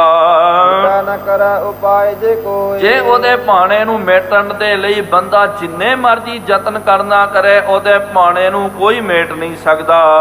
ਜੇ ਨਹੀਂ ਹੋਣੀ ਬਨੈ ਸੁਨਾਹੀ, ਜੇ ਹੋਣੀ ਨਹੀਂ ਬਣਦੀ ਤੇ ਫਿਰ ਉਹ ਭਾਣਾ ਵੀ ਨਹੀਂ ਵਰਤਦਾ। ਭਾਵ ਕਿ ਜੋ ਭਾਣਾ ਨਹੀਂ ਵਰਤਣਾ ਹੈ, ਜੇ ਉਥੇ ਇਹਦੀ ਮੌਤ ਨਹੀਂ ਹੋਵੇਗੀ ਤਾਂ ਯਾਦ ਰੱਖੋ ਫਿਰ ਕਾਲ ਹੀ ਉਹਦਾ ਰਾਖਾ ਬਣ ਜਾਂਦਾ, ਫਿਰ ਕਾਲ ਵੀ ਉਹਨੂੰ ਖਤਮ ਨਹੀਂ ਕਰ ਸਕਦਾ। ਕਈ ਵਾਰੀ ਸਾਧ ਸੰਗਤ ਜੀ ਕੀ ਹੁੰਦਾ ਕਿ ਕਈ ਬੰਦੇ ਬੜੇ ਬਿਮਾਰ ਪੈ ਜਾਂਦੇ ਹਨ, ਬਹੁਤ ਜ਼ਿਆਦੀ ਉਹਨਾਂ ਨੂੰ ਪੀੜਾ ਆ ਜਾਂਦੀ, ਬਿਮਾਰੀ ਲੱਗ ਜਾਂਦੀ। ਕਈ ਵਾਰੀ ਡਾਕਟਰ ਕਹਿ ਦਿੰਦੇ ਕਿ ਭਾਈ ਇਹਨੂੰ ਬਚਾਉਣਾ ਹੋਵੇ ਅਸੀਂ ਨਹੀਂ ਬਚਾ ਸਕਦੇ ਆ, ਉਹ ਤੂੰ ਫਲਾਣੇ ਦਵਾਖਾਨੇ ਲੈ ਕੇ ਜਾ, ਉੱਥੇ ਬੜੇ ਸਪੈਸ਼ਲਿਸਟ ਹਨ, ਬੜੇ ਚੰਗੇ ਡਾਕਟਰ ਹਨ ਤੇ ਉਹਨਾਂ ਦੇ ਕੋਲ ਲੈ ਕੇ ਚੱਲ ਗਿਆ ਤੇ ਇਹ ਬਚ ਜਾਵੇਗਾ, ਇਹਨੂੰ ਕੁਝ ਵੀ ਨਹੀਂ ਹੋਵੇਗਾ। ਕਈ ਵਾਰੀ ਸਾਧ ਸੰਗਤ ਜੀ ਉਹ ਸੁਣ ਕਰਕੇ ਆਪਾਂ ਕੀ ਕਰਦੇ ਆ, ਉਹ ਬੰਦੇ ਨੂੰ ਬਿਮਾਰ ਨੂੰ ਉੱਥੇ ਲੈ ਕੇ ਚੱਲ ਜਾਂਦੇ। ਲੇਕਿਨ ਯਾਦ ਰੱਖੋ ਜੇ ਉਹਦਾ ਕਾਲ ਲਾ ਕੇ ਆ ਗਿਆ, ਭਾਵੇਂ ਜਿੰਨੇ ਮਰਜੀ ਵੈਦ ਦੇ ਕੋਲ ਡਾਕਟਰ ਦੇ ਕੋਲ ਲੈ ਕੇ ਜਾਓ, ਉਹਦੇ ਹੱਥੋਂ ਹੀ ਉਹਦੀ ਮੌਤ ਹੋ ਜਾਂਦੀ ਹੈ। ਉਹ ਬੰਦੇ ਉੱਥੇ ਹੀ ਮਰ ਜਾਂਦੇ ਹਨ। ਫਿਰ ਬੰਦਾ ਕਹਿੰਦਾ ਕਿ ਭਾਈ ਡਾਕਟਰਾਂ ਦੇ ਨਾਲ ਝਗੜਾ ਕਰਦਾ ਕਿ ਭਾਈ ਤੂਨੇ ਤਾਂ ਕਿਹਾ ਨਾ ਜੀ ਫਲਾਣੇ ਕੋਲ ਲੈ ਕੇ ਜਾ, ਇਹ ਬਚ ਜਾਵੇਗਾ, ਉੱਥੇ ਲੈ ਕਰਕੇ ਗਏ। ਕਈ ਵਾਰੀ ਆਪਾਂ ਵੀ ਕਹਿ ਦਿੰਦੇ ਆ ਕੋਈ ਬਿਮਾਰ ਹੋ ਜਾਵੇ, ਡਾਕਟਰ ਸਾਹਿਬ ਫਿਕਰ ਨਾ ਕਰੋ, ਜਿੰਨੀ ਮਾਇਆ ਲੱਗਦੀ ਹੈ ਲਾ ਦਿਓ ਬੰਦੇ ਨੂੰ ਬਚਾਉਣਾ। ਲੇਕਿਨ ਸਾਧ ਸੰਗਤ ਜੀ ਉਹਦੇ ਸਿਰ ਦੇ ਉੱਤੇ ਕਾਲ ਨੱਚ ਰਿਹਾ ਹੋਵੇ ਉਹਨੂੰ ਕੋਈ ਬਚਾ ਨਹੀਂ ਸਕਦਾ। ਕਈ ਵਾਰੀ ਇਸ ਤਰ੍ਹਾਂ ਵੀ ਹੁੰਦਾ, ਬਹੁਤ ਵੱਡੇ ਬਿਮਾਰ ਬੰਦੇ ਤੇ ਜਿਨ੍ਹਾਂ ਦੀ ਜੀਵਨ ਦੀ ਕੋਈ ਆਸ ਨਹੀਂ ਹੁੰਦੀ ਹੈ, ਕਈ ਵਾਰੀ ਬੰਦੇ ਵੈਂਟੀਲੇਟਰ ਤੇ ਚੱਲ ਜਾਂਦੇ। ਉਂਝ ਇਹ ਆਪ ਨੂੰ ਪਤਾ ਹੋਵੇਗਾ ਵੈਂਟੀਲੇਟਰ ਦਾ ਮਤਲਬ ਕ੍ਰਿਤਰਿਮ ਸਵਾਸ ਦਿੱਤੀ ਜਾਂਦੀ ਹੈ। ਬੰਦਾ ਜਿਹੜਾ ਸਵਾਸ ਲੈਣ ਦੇ ਵੀ ਸક્ષਮ ਨਹੀਂ ਹੁੰਦਾ ਹੈ, ਜ਼ਿਆਦਾ ਕਰਕੇ ਵੈਂਟੀਲੇਟਰ ਦੇ ਉੱਤੇ ਕਿਹਨੂੰ ਟਿਕਾ ਦਿੱਤਾ ਤੇ ਸਿਆਣੇ ਕਹਿ ਦਿੰਦੇ ਜੀ ਲੱਗਦਾ ਜੀ ਇਹਦੀ ਮੌਤ ਆ ਗਈ ਜੀ, ਇਹਨੇ ਮਰ ਜਾਣਾ। ਕਈ ਵਾਰੀ ਨਾ ਗੁਰਮੁਖ ਹੁਣ ਅਕਸਰ ਆਪਾਂ ਵੇਖਦੇ ਹਾਂ ਬੰਦਾ ਜਦੋਂ ਵੈਂਟੀਲੇਟਰ ਤੇ ਚੜ ਗਿਆ ਤੇ ਕਈ ਸਿਆਣੇ ਕਹਿ ਦਿੰਦੇ ਜੀ ਹੁਣ ਇਹਦੀ ਬਚਣ ਦੀ ਕੋਈ ਉਮੀਦ ਨਹੀਂ ਹੈ, ਇਹਨੇ ਅੱਜ ਨਹੀਂ ਤਾਂ ਕੱਲ ਤਾਂ ਪੂਰਾ ਹੋ ਜਾਣਾ। ਲੇਕਿਨ ਕਈ ਵਾਰੀ ਗੁਰਮੁਖੋ ਆਸ਼ਚਰਜ ਕੌਤਕ ਵਰਤਦੇ ਅਸਾਂ ਨੇ ਖੁਦ ਵੇਖਣਾ ਕੀਤਾ। ਕਈ ਜਿਹੜੇ ਵੈਂਟੀਲੇਟਰ ਤੇ ਚੜੇ ਡਾਕਟਰਾਂ ਨੇ ਵੀ ਜਵਾਬ ਦੇ ਦਿੱਤਾ ਸੀ ਜੀ ਇਹਦਾ ਬਚਣਾ ਬੜਾ ਮੁਸ਼ਕਿਲ ਹੈ, 1-2 ਦਿਨ ਦਾ ਮਹਿਮਾਨ ਹੈ। ਲੇਕਿਨ ਉਹ ਬੰਦੇ ਬਚ ਜਾਂਦੇ, ਉਸ ਤੋਂ ਬਾਅਦ 10-10 12-12 ਸਾਲ ਦੀ ਜ਼ਿੰਦਗੀ ਕੱਟ ਕੇ ਉਹ ਮਰਦੇ ਹਨ। ਕਹਿਣ ਦਾ ਮਤਲਬ ਮਹਾਰਾਜ ਜੀ ਨੇ ਸਮਝਾਇਆ ਕਿ ਮਾਤਾ ਜੀ ਜੇ ਕਾਲ ਆਇਆ ਉਹ ਕਾਲ ਨੂੰ ਕੋਈ ਟਾਲ ਨਹੀਂ ਸਕਦਾ, ਕਾਲ ਤੋਂ ਕੋਈ ਕਿਹਨੂੰ ਬਚਾ ਨਹੀਂ ਸਕਦਾ। ਜੋ ਭਾਣਾ ਵਰਤੇਗਾ ਨਾ ਉਹ ਵਰਤ ਕੇ ਹੀ ਰਹਿਣਾ ਹੈ। ਜਤਨ ਸਕਲ ਬਲ ਮਾਹੀ, ਭਾਵੇਂ ਜਿੰਨਾ ਮਰਜੀ ਆਪਾਂ ਬਲ ਲਾ ਕਰਕੇ ਯਤਨ ਕਰਨਾ ਕਰੀਏ ਉਹਦਾ ਭਾਣਾ ਕੋਈ ਮਿਟਾ ਨਹੀਂ ਸਕਦਾ ਤੇ ਜ਼ਬਰਦਸਤੀ ਉਹਦਾ ਭਾਣਾ ਕੋਈ ਲਾਗੂ ਵੀ ਨਹੀਂ ਕਰ ਸਕਦਾ। ਸਾਚੀ ਸ੍ਰੀ ਨਾਨਕ ਕੀ ਗਾਦੀ, ਤੇ ਤੁਹਾਨੂੰ ਇਹ ਗੱਦੀ ਦੀ ਚਿੰਤਾ ਨਹੀਂ ਕਰਨੀ ਚਾਹੀਦੀ ਹੈ। ਇਹ ਗੱਦੀ ਤੁਹਾਡੀ ਮੇਰੀ ਨਹੀਂ, ਇਹ ਧੰਨ ਗੁਰੂ ਨਾਨਕ ਦੇਵ ਜੀ ਮਹਾਰਾਜ ਜੀ ਦੀ ਸੱਚੀ ਗੱਦੀ ਹੈ। ਸੱਚੇ ਤਖਤ ਰਚਾਇਆ ਬੈਸਣ ਕੋ ਜਾਈ, ਇਹ ਸੱਚਾ ਤਖਤ ਉਹਨਾਂ ਦਾ ਸੱਚਾ ਤਖਤ ਹੈ। ਹਰ ਸੱਚੇ ਤਖਤ ਰਚਾਇਆ ਸਤ ਸੰਗਤ ਮੇਲਾ, ਇਹ ਉਹਨਾਂ ਦਾ ਤਖਤ ਹੈ, ਇਹ ਉਹਨਾਂ ਦੀ ਗੱਦੀ ਹੈ। ਇਸ ਕਰਕੇ ਨਾਨਕ ਚਿੰਤਾ ਮਤ ਕਰੋ, ਚਿੰਤਾ ਤਿਸ ਹੀ ਹੈ। ਸਾਨੂੰ ਚਿੰਤਾ ਕਰਨ ਦੀ ਲੋੜ ਨਹੀਂ ਹੈ। ਇਹ ਦਰ ਕਰਦੇ ਮਾਲਕ ਗੁਰੂ ਨਾਨਕ ਸਾਹਿਬ ਜੀ ਮਹਾਰਾਜ ਜੀ ਹਨ। ਉਹਨਾਂ ਨੂੰ ਆਪਣੇ ਦਰ ਘਰ ਦੀ ਬਹੁਤ ਜ਼ਿਆਦੀ ਚਿੰਤਾ ਹੈ। ਸੰਗਤ ਵਿਖੇ ਸਦੀਵ ਆਬਾਦੀ। ਤੁਹਾਨੂੰ ਕੀ ਲੱਗ ਰਿਹਾ ਕਿ ਇਹ ਗੱਦੀ ਖਤਮ ਹੋ ਜਾਵੇਗੀ? ਨਹੀਂ, ਦਿਨ ਦਿਨ ਹੋਤ ਸਵਾਇਆ ਨਾਨਕ ਹੋਤ ਨਾ ਕਹਾਟ। ਇਹ ਗੱਦੀ ਪ੍ਰਫੁੱਲਿਤ ਹੁੰਦੀ ਜਾਵੇਗੀ, ਇਹਦਾ ਕਦੇ ਘਾਟਾ ਨਹੀਂ ਆਵੇਗਾ। ਯਾਦ ਰੱਖੋ ਗੁਰਮੁਖੋ, ਕਿਸੇ ਵੇਲੇ ਇਹਨਾਂ ਜ਼ਾਲਮਾਂ ਨੇ ਸਿੱਖਾਂ ਦੇ ਕੁੱਤੇ ਬਿੱਲੀਆਂ ਨੂੰ ਮਾਰ ਦਿੱਤਾ। ਕੁੱਤੇ ਬਿੱਲੀਆਂ ਨੂੰ, ਪਾਲਤੂ ਜਾਨਵਰਾਂ ਨੂੰ ਮਾਰ ਕਰਕੇ ਨੇਜਿਆਂ ਦੇ ਉੱਤੇ ਟੰਗ ਦਿੱਤਾ। ਪੁੱਛਣ ਵਾਲਿਆਂ ਨੇ ਪੁੱਛਿਆ ਕਿ ਭਾਈ ਤੁਸੀਂ ਕੁੱਤਿਆਂ ਨੂੰ ਮਾਰ ਕੇ ਭਾਲਿਆਂ ਦੇ ਉੱਤੇ ਬਿੱਲੀਆਂ ਨੂੰ ਮਾਰ ਕੇ ਕਿਉਂ ਟੰਗਾਇਆ? ਉਹਨਾਂ ਨੇ ਕਿਹਾ ਜੀ ਸਿੱਖਾਂ ਨੂੰ ਤਾਂ ਮਾਰ ਦਿੱਤਾ, ਸਿੱਖਾਂ ਦੇ ਪਾਲਤੂ ਜਾਨਵਰ ਕੁੱਤੇ ਬਿੱਲੇ ਨੂੰ ਵੀ ਨਹੀਂ ਛੱਡੇ, ਸਾਰਿਆਂ ਨੂੰ ਖਤਮ ਕਰ ਦਿੱਤਾ ਹੈ। ਲੇਕਿਨ ਸਾਧ ਸੰਗਤ ਜੀ, ਉਹ ਸਮਾਂ ਫਿਰ ਬਦਲ ਕੇ ਆਇਆ। ਫਿਰ ਗੁਰੂ ਦਾ ਖਾਲਸਾ ਚੜ੍ਹਦੀ ਕਲਾ ਦੇ ਵਿੱਚ ਹੋ ਕਰਕੇ ਤਿਆਰ ਪਰ ਤਿਆਰ ਹੋ ਕਰਕੇ ਫਿਰ ਤੋਂ ਪ੍ਰਗਟ ਹੋਇਆ। ਦਾਅਵੇ ਕਰਨ ਵਾਲਿਆਂ ਨੇ ਕਹਿ ਦਿੱਤਾ ਹੁਣ ਇਹਨਾਂ ਦੀ ਲੱਕ ਅਸਾਂ ਨੇ ਤੋੜ ਦਿੱਤੀ ਹੈ, ਕਦੇ ਖੜੇ ਨਹੀਂ ਹੋਣਗੇ। ਅਬਦਾਲੀ ਨੇ ਕਹਿ ਦਿੱਤਾ ਕਿ ਇੱਕ ਵਾਰੀ ਮੈਨੇ ਮਰਹੱਟਿਆਂ ਦੀ ਲੱਕ ਤੋੜ ਦਿੱਤੀ, ਦੁਬਾਰਾ ਨਹੀਂ ਖੜੇ ਹੋਏ। ਤੇ ਹੁਣ ਸਿੱਖਾਂ ਦੀ ਵੀ ਮੈਨੇ ਵੱਡੇ ਘੱਲੂਘਾਰੇ ਦੇ ਵਿੱਚ ਇਹਨਾਂ ਦੀ ਲੱਕ ਤੋੜ ਦਿੱਤੀ ਹੈ, ਮੇਰੇ ਅੱਗੇ ਨਹੀਂ ਖੜੇ ਹੋਣਗੇ। ਗੁਰੂ ਕੇ ਖਾਲਸੇ ਨੇ ਕਿਹਾ ਤਤ ਖਾਲਸਾ ਰਹਿ ਗਇਓ ਸੋ ਖੋਟ ਗਵਾਏ। ਖੋਟ ਚੱਲ ਗਈ, ਤਤ ਖਾਲਸਾ ਜੀਵਿਤ ਹੈ। ਇੱਥੇ ਇਹਨੇ ਦਾਵਾ ਕੀਤਾ 3-4 ਮਹੀਨੇ ਤੋਂ ਬਾਅਦ ਖਾਲਸੇ ਨੇ ਸਰਬੱਤ ਖਾਲਸਾ ਅਕਾਲ ਤਖਤ ਸਾਹਿਬ ਸਦਨਾ ਕੀਤਾ। ਫਿਰ 1-1.5 ਸਾਲ ਤੋਂ ਬਾਅਦ ਜਾ ਕਰਕੇ ਅਬਦਾਲੀ ਦੇ ਨਾਲ ਟਾਕਰਾ ਲਿਆ। ਵਕਤੀ ਲੋਕਾਂ ਨੇ ਕਹਿ ਦਿੱਤਾ ਸਿੱਖ ਖਤਮ ਹੋ ਗਏ। ਲੇਕਿਨ ਯਾਦ ਰੱਖੋ, ਇੱਕ ਪੰਥ ਦਾ ਵਾਲੀ ਧੰਨ ਗੁਰੂ ਗੋਬਿੰਦ ਸਿੰਘ ਸਾਹਿਬ ਜੀ ਮਹਾਰਾਜ ਗੁਰੂ ਨਾਨਕ ਦੀ ਜੋਤ ਹੈ। ਇਹ ਪੰਥ ਨੂੰ ਕੋਈ ਖਤਮ ਨਹੀਂ ਕਰ ਸਕਦਾ, ਕਦੇ ਇਹਦੇ ਵਿੱਚ ਬਿਪਤਾ ਨਹੀਂ ਆ ਸਕਦੀ ਹੈ। ਅਵਿਚਲ ਨੀਵ ਹੈ ਗੁਰ ਕੇਰੀ। ਗੁਰੂ ਨਾਨਕ ਦੇਵ ਜੀ ਮਹਾਰਾਜ ਜੀ ਦੀ ਇਹ ਗੁਰੂ ਘਰ ਦੀ ਨੀਵ ਅਬਚਲ ਨੀਵ ਧਰੀ। ਗੁਰੂ ਨਾਨਕ ਨਿਤ ਨਿਤ ਚੜੈ ਸਵਾਈ। ਅਬਚਲ ਪਦਵੀ, ਅਬਚਲ ਨੀਵ ਗੁਰੂ ਮਹਾਰਾਜ ਜੀ ਨੇ ਇਹਨੂੰ ਧਰਨਾ ਕੀਤਾ, ਕਦੇ ਚਲਾਇਮਾਨ ਨਹੀਂ ਹੋਵੇਗੀ। ਰਹਿ ਸਦਾ ਦ੍ਰਿੜ ਸੁਖਦ ਬਡੇਰੀ। ਇਹ ਸਦਾ ਦ੍ਰਿੜ ਹੋ ਕਰਕੇ ਤੇ ਸੁੱਖਾਂ ਨੂੰ ਦੇਣ ਵਾਲੀ ਹੋਵੇਗੀ। ਮਮ ਮਾਤ ਨਾ ਬਨ ਆਵੇ। ਮਹਾਰਾਜ ਜੀ ਨੇ ਕਿਹਾ ਕਿ ਮਾਤਾ ਜੀ ਤੁਸੀਂ ਸਾਡੇ ਸਤਿਕਾਰਯੋਗ ਮਾਤਾ ਜੀ ਹੋ, ਤੁਹਾਨੂੰ ਇਸ ਤਰ੍ਹਾਂ ਕਹਿਣਾ ਬਣ ਕੇ ਨਹੀਂ ਆਉਂਦਾ। ਅਪਰਨ ਕੇ ਮੋਹ ਉਪਾਵਾ। ਆਪ ਜੀ ਦੂਜਿਆਂ ਦੇ ਵਾਂਗੂ ਇਸ ਤਰ੍ਹਾਂ ਇੰਨਾ ਜ਼ਿਆਦਾ ਕਿਉਂ ਆਪ ਜੀ ਮੋਹ ਪੈਦਾ ਕਰ ਰਹੇ ਹੋ?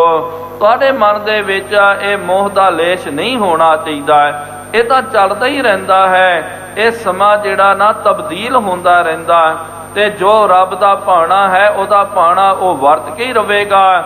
ਮਹਾਰਾਜ ਨੇ ਸਾਫ਼ ਸਿੱਧਾ ਕਹਿ ਦਿੱਤਾ ਕਿ ਤੁਹਾਨੂੰ ਗੁਰੂ ਘਰ ਦੀ ਚਿੰਤਾ ਕਰਨ ਦੀ ਲੋੜ ਨਹੀਂ ਹੈ। ਇਹ ਗੁਰੂ ਨਾਨਕ ਦੇਵ ਦਾ ਥੜਾ ਹੈ। ਆਪਾਂ ਕਹਿੰਦੇ ਨਾ ਬਾਬੇ ਨਾਨਕ ਕਾ ਥੜਾ, ਏਕ ਗਿਆ ਤੋ ਏਕ ਖੜਾ। ਇੱਥੇ ਸੇਵਾਦਾਰਾਂ ਦੀ ਘਾਟ ਨਹੀਂ ਹੈ, ਇੱਕ ਚੱਲ ਗਿਆ ਇੱਥੇ 10 ਖੜ ਜਾਂਦੇ ਹਨ। ਗੁਰੂ ਘਰ ਤੁਹਾਨੂੰ ਲੱਗਦਾ ਕਿ ਤੁਸੀਂ ਕਿਹਾ ਨਾ ਗੁਰਤਾ ਗੱਦੀ ਦਾ ਸਿਲਸਿਲਾ ਖਤਮ ਹੋ ਜਾਵੇਗਾ, ਨਹੀਂ, ਇਹ ਸਿਲਸਿਲਾ ਇਸ ਤਰ੍ਹਾਂ ਹੀ ਜਾਰੀ ਰਹੇਗਾ। ਤੁਹਾਨੂੰ ਇਸ ਪ੍ਰਤੀ ਚਿੰਤਾ ਕਰਨ ਦੀ ਲੋੜ ਨਹੀਂ ਹੈ, ਕਿਉਂਕਿ ਇਹ ਦਰ ਘਰ ਦੇ ਮਾਲਕ ਗੁਰੂ ਨਾਨਕ ਦੇਵ ਜੀ ਮਹਾਰਾਜ ਜੀ ਹਨ।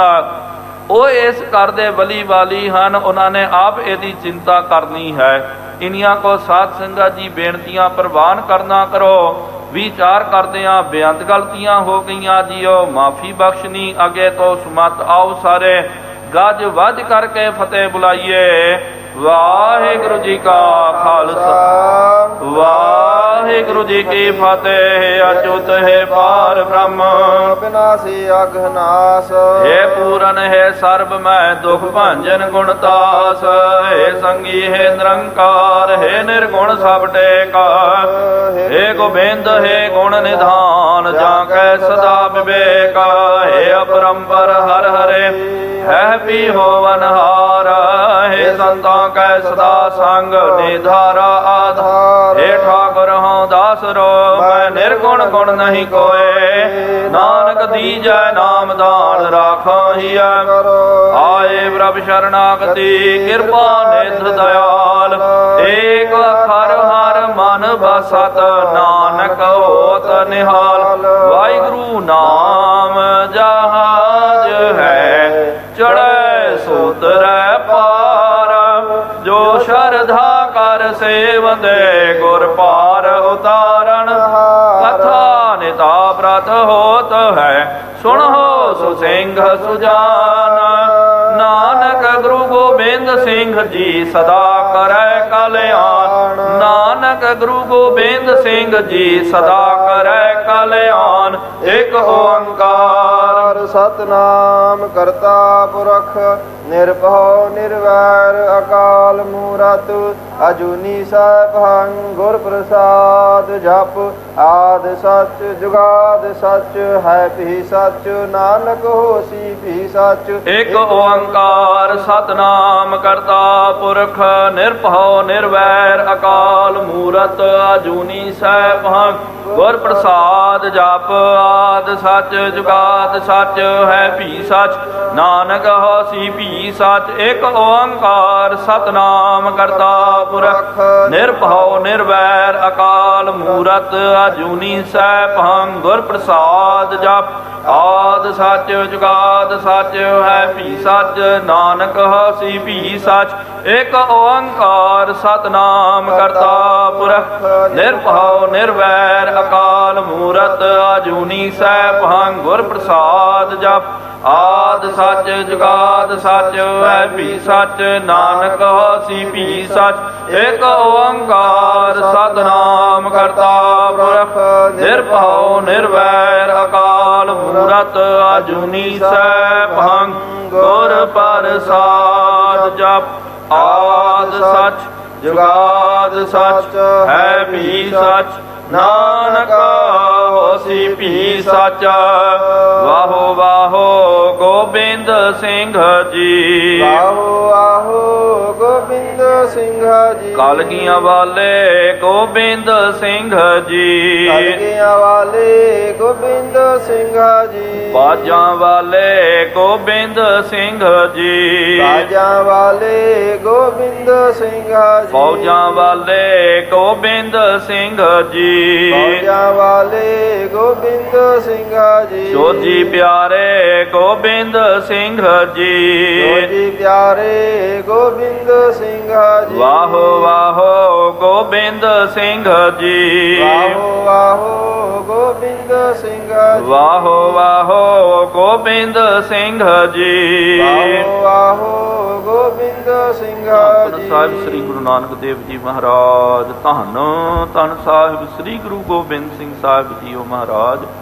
ਧੰਨ ਧੰਨ ਸਾਹਿਬ ਸ੍ਰੀ ਗੁਰੂ ਗ੍ਰੰਥ ਸਾਹਿਬ ਜੀਓ ਮਹਾਰਾਜ ਆਪ ਜੀ ਦੇ ਪਾਵਨ ਪਵਿੱਤਰ ਅਸਥਾਨ ਤਖਤ ਸੱਚਖੰਡ ਸ੍ਰੀ ਹਜ਼ੂਰ ਸ੍ਰੀ ਅਬਚਲਨਗੜ੍ਹ ਸਾਹਿਬ ਜੀ ਵਿਖੇ ਸ਼ਾਮਾਂ ਦੇ ਦੀਵਾਨ ਸਜਾਏ ਗਏ ਹਨ। ਸਜੇ ਹੋਏ ਪਾਵਨ ਦੀਵਾਨਾਂ ਦੇ ਵਿੱਚ ਗੁਰ ਇਤਿਹਾਸ ਦੀਆਂ ਕਥਾ ਵਿਚਾਰਾਂ ਹੋਈਆਂ। ਕਥਾ ਵਿਚਾਰਾਂ ਕਰਦਿਆਂ ਬੇਅੰਤ ਗਲਤੀਆਂ ਹੋ ਗਈਆਂ ਜੀਓ ਮਾਫੀ ਬਖਸ਼ਣੀ ਅੱਗੇ ਤੋਂ ਸਮਤਾਈਆਂ ਸੰਗਤਾਂ ਦੀਆਂ ਹਾਜ਼ਰੀਆਂ ਤਿਲ ਫੁੱਲ ਪੇਟ ਹਵਾ ਪ੍ਰਵਾਨ ਕਰਨੀਆਂ ਜੋ ਜੀ ਆਪ ਜੀ ਕੇ ਦੁਆਰੇ ਆਵੇ ਸੋ ਸਦਾ ਹੀ ਰਾਜੀ ਪ੍ਰਸੰਨ ਜਾਵੇ। ਗੁਰੂ ਨਾਨਕ ਨਾਮ ਚੜ੍ਹਦੀ ਕਲਾ ਤੇਰੇ ਭਾਣੇ ਸਰਬੱਤ ਦਾ ਭਲਾ।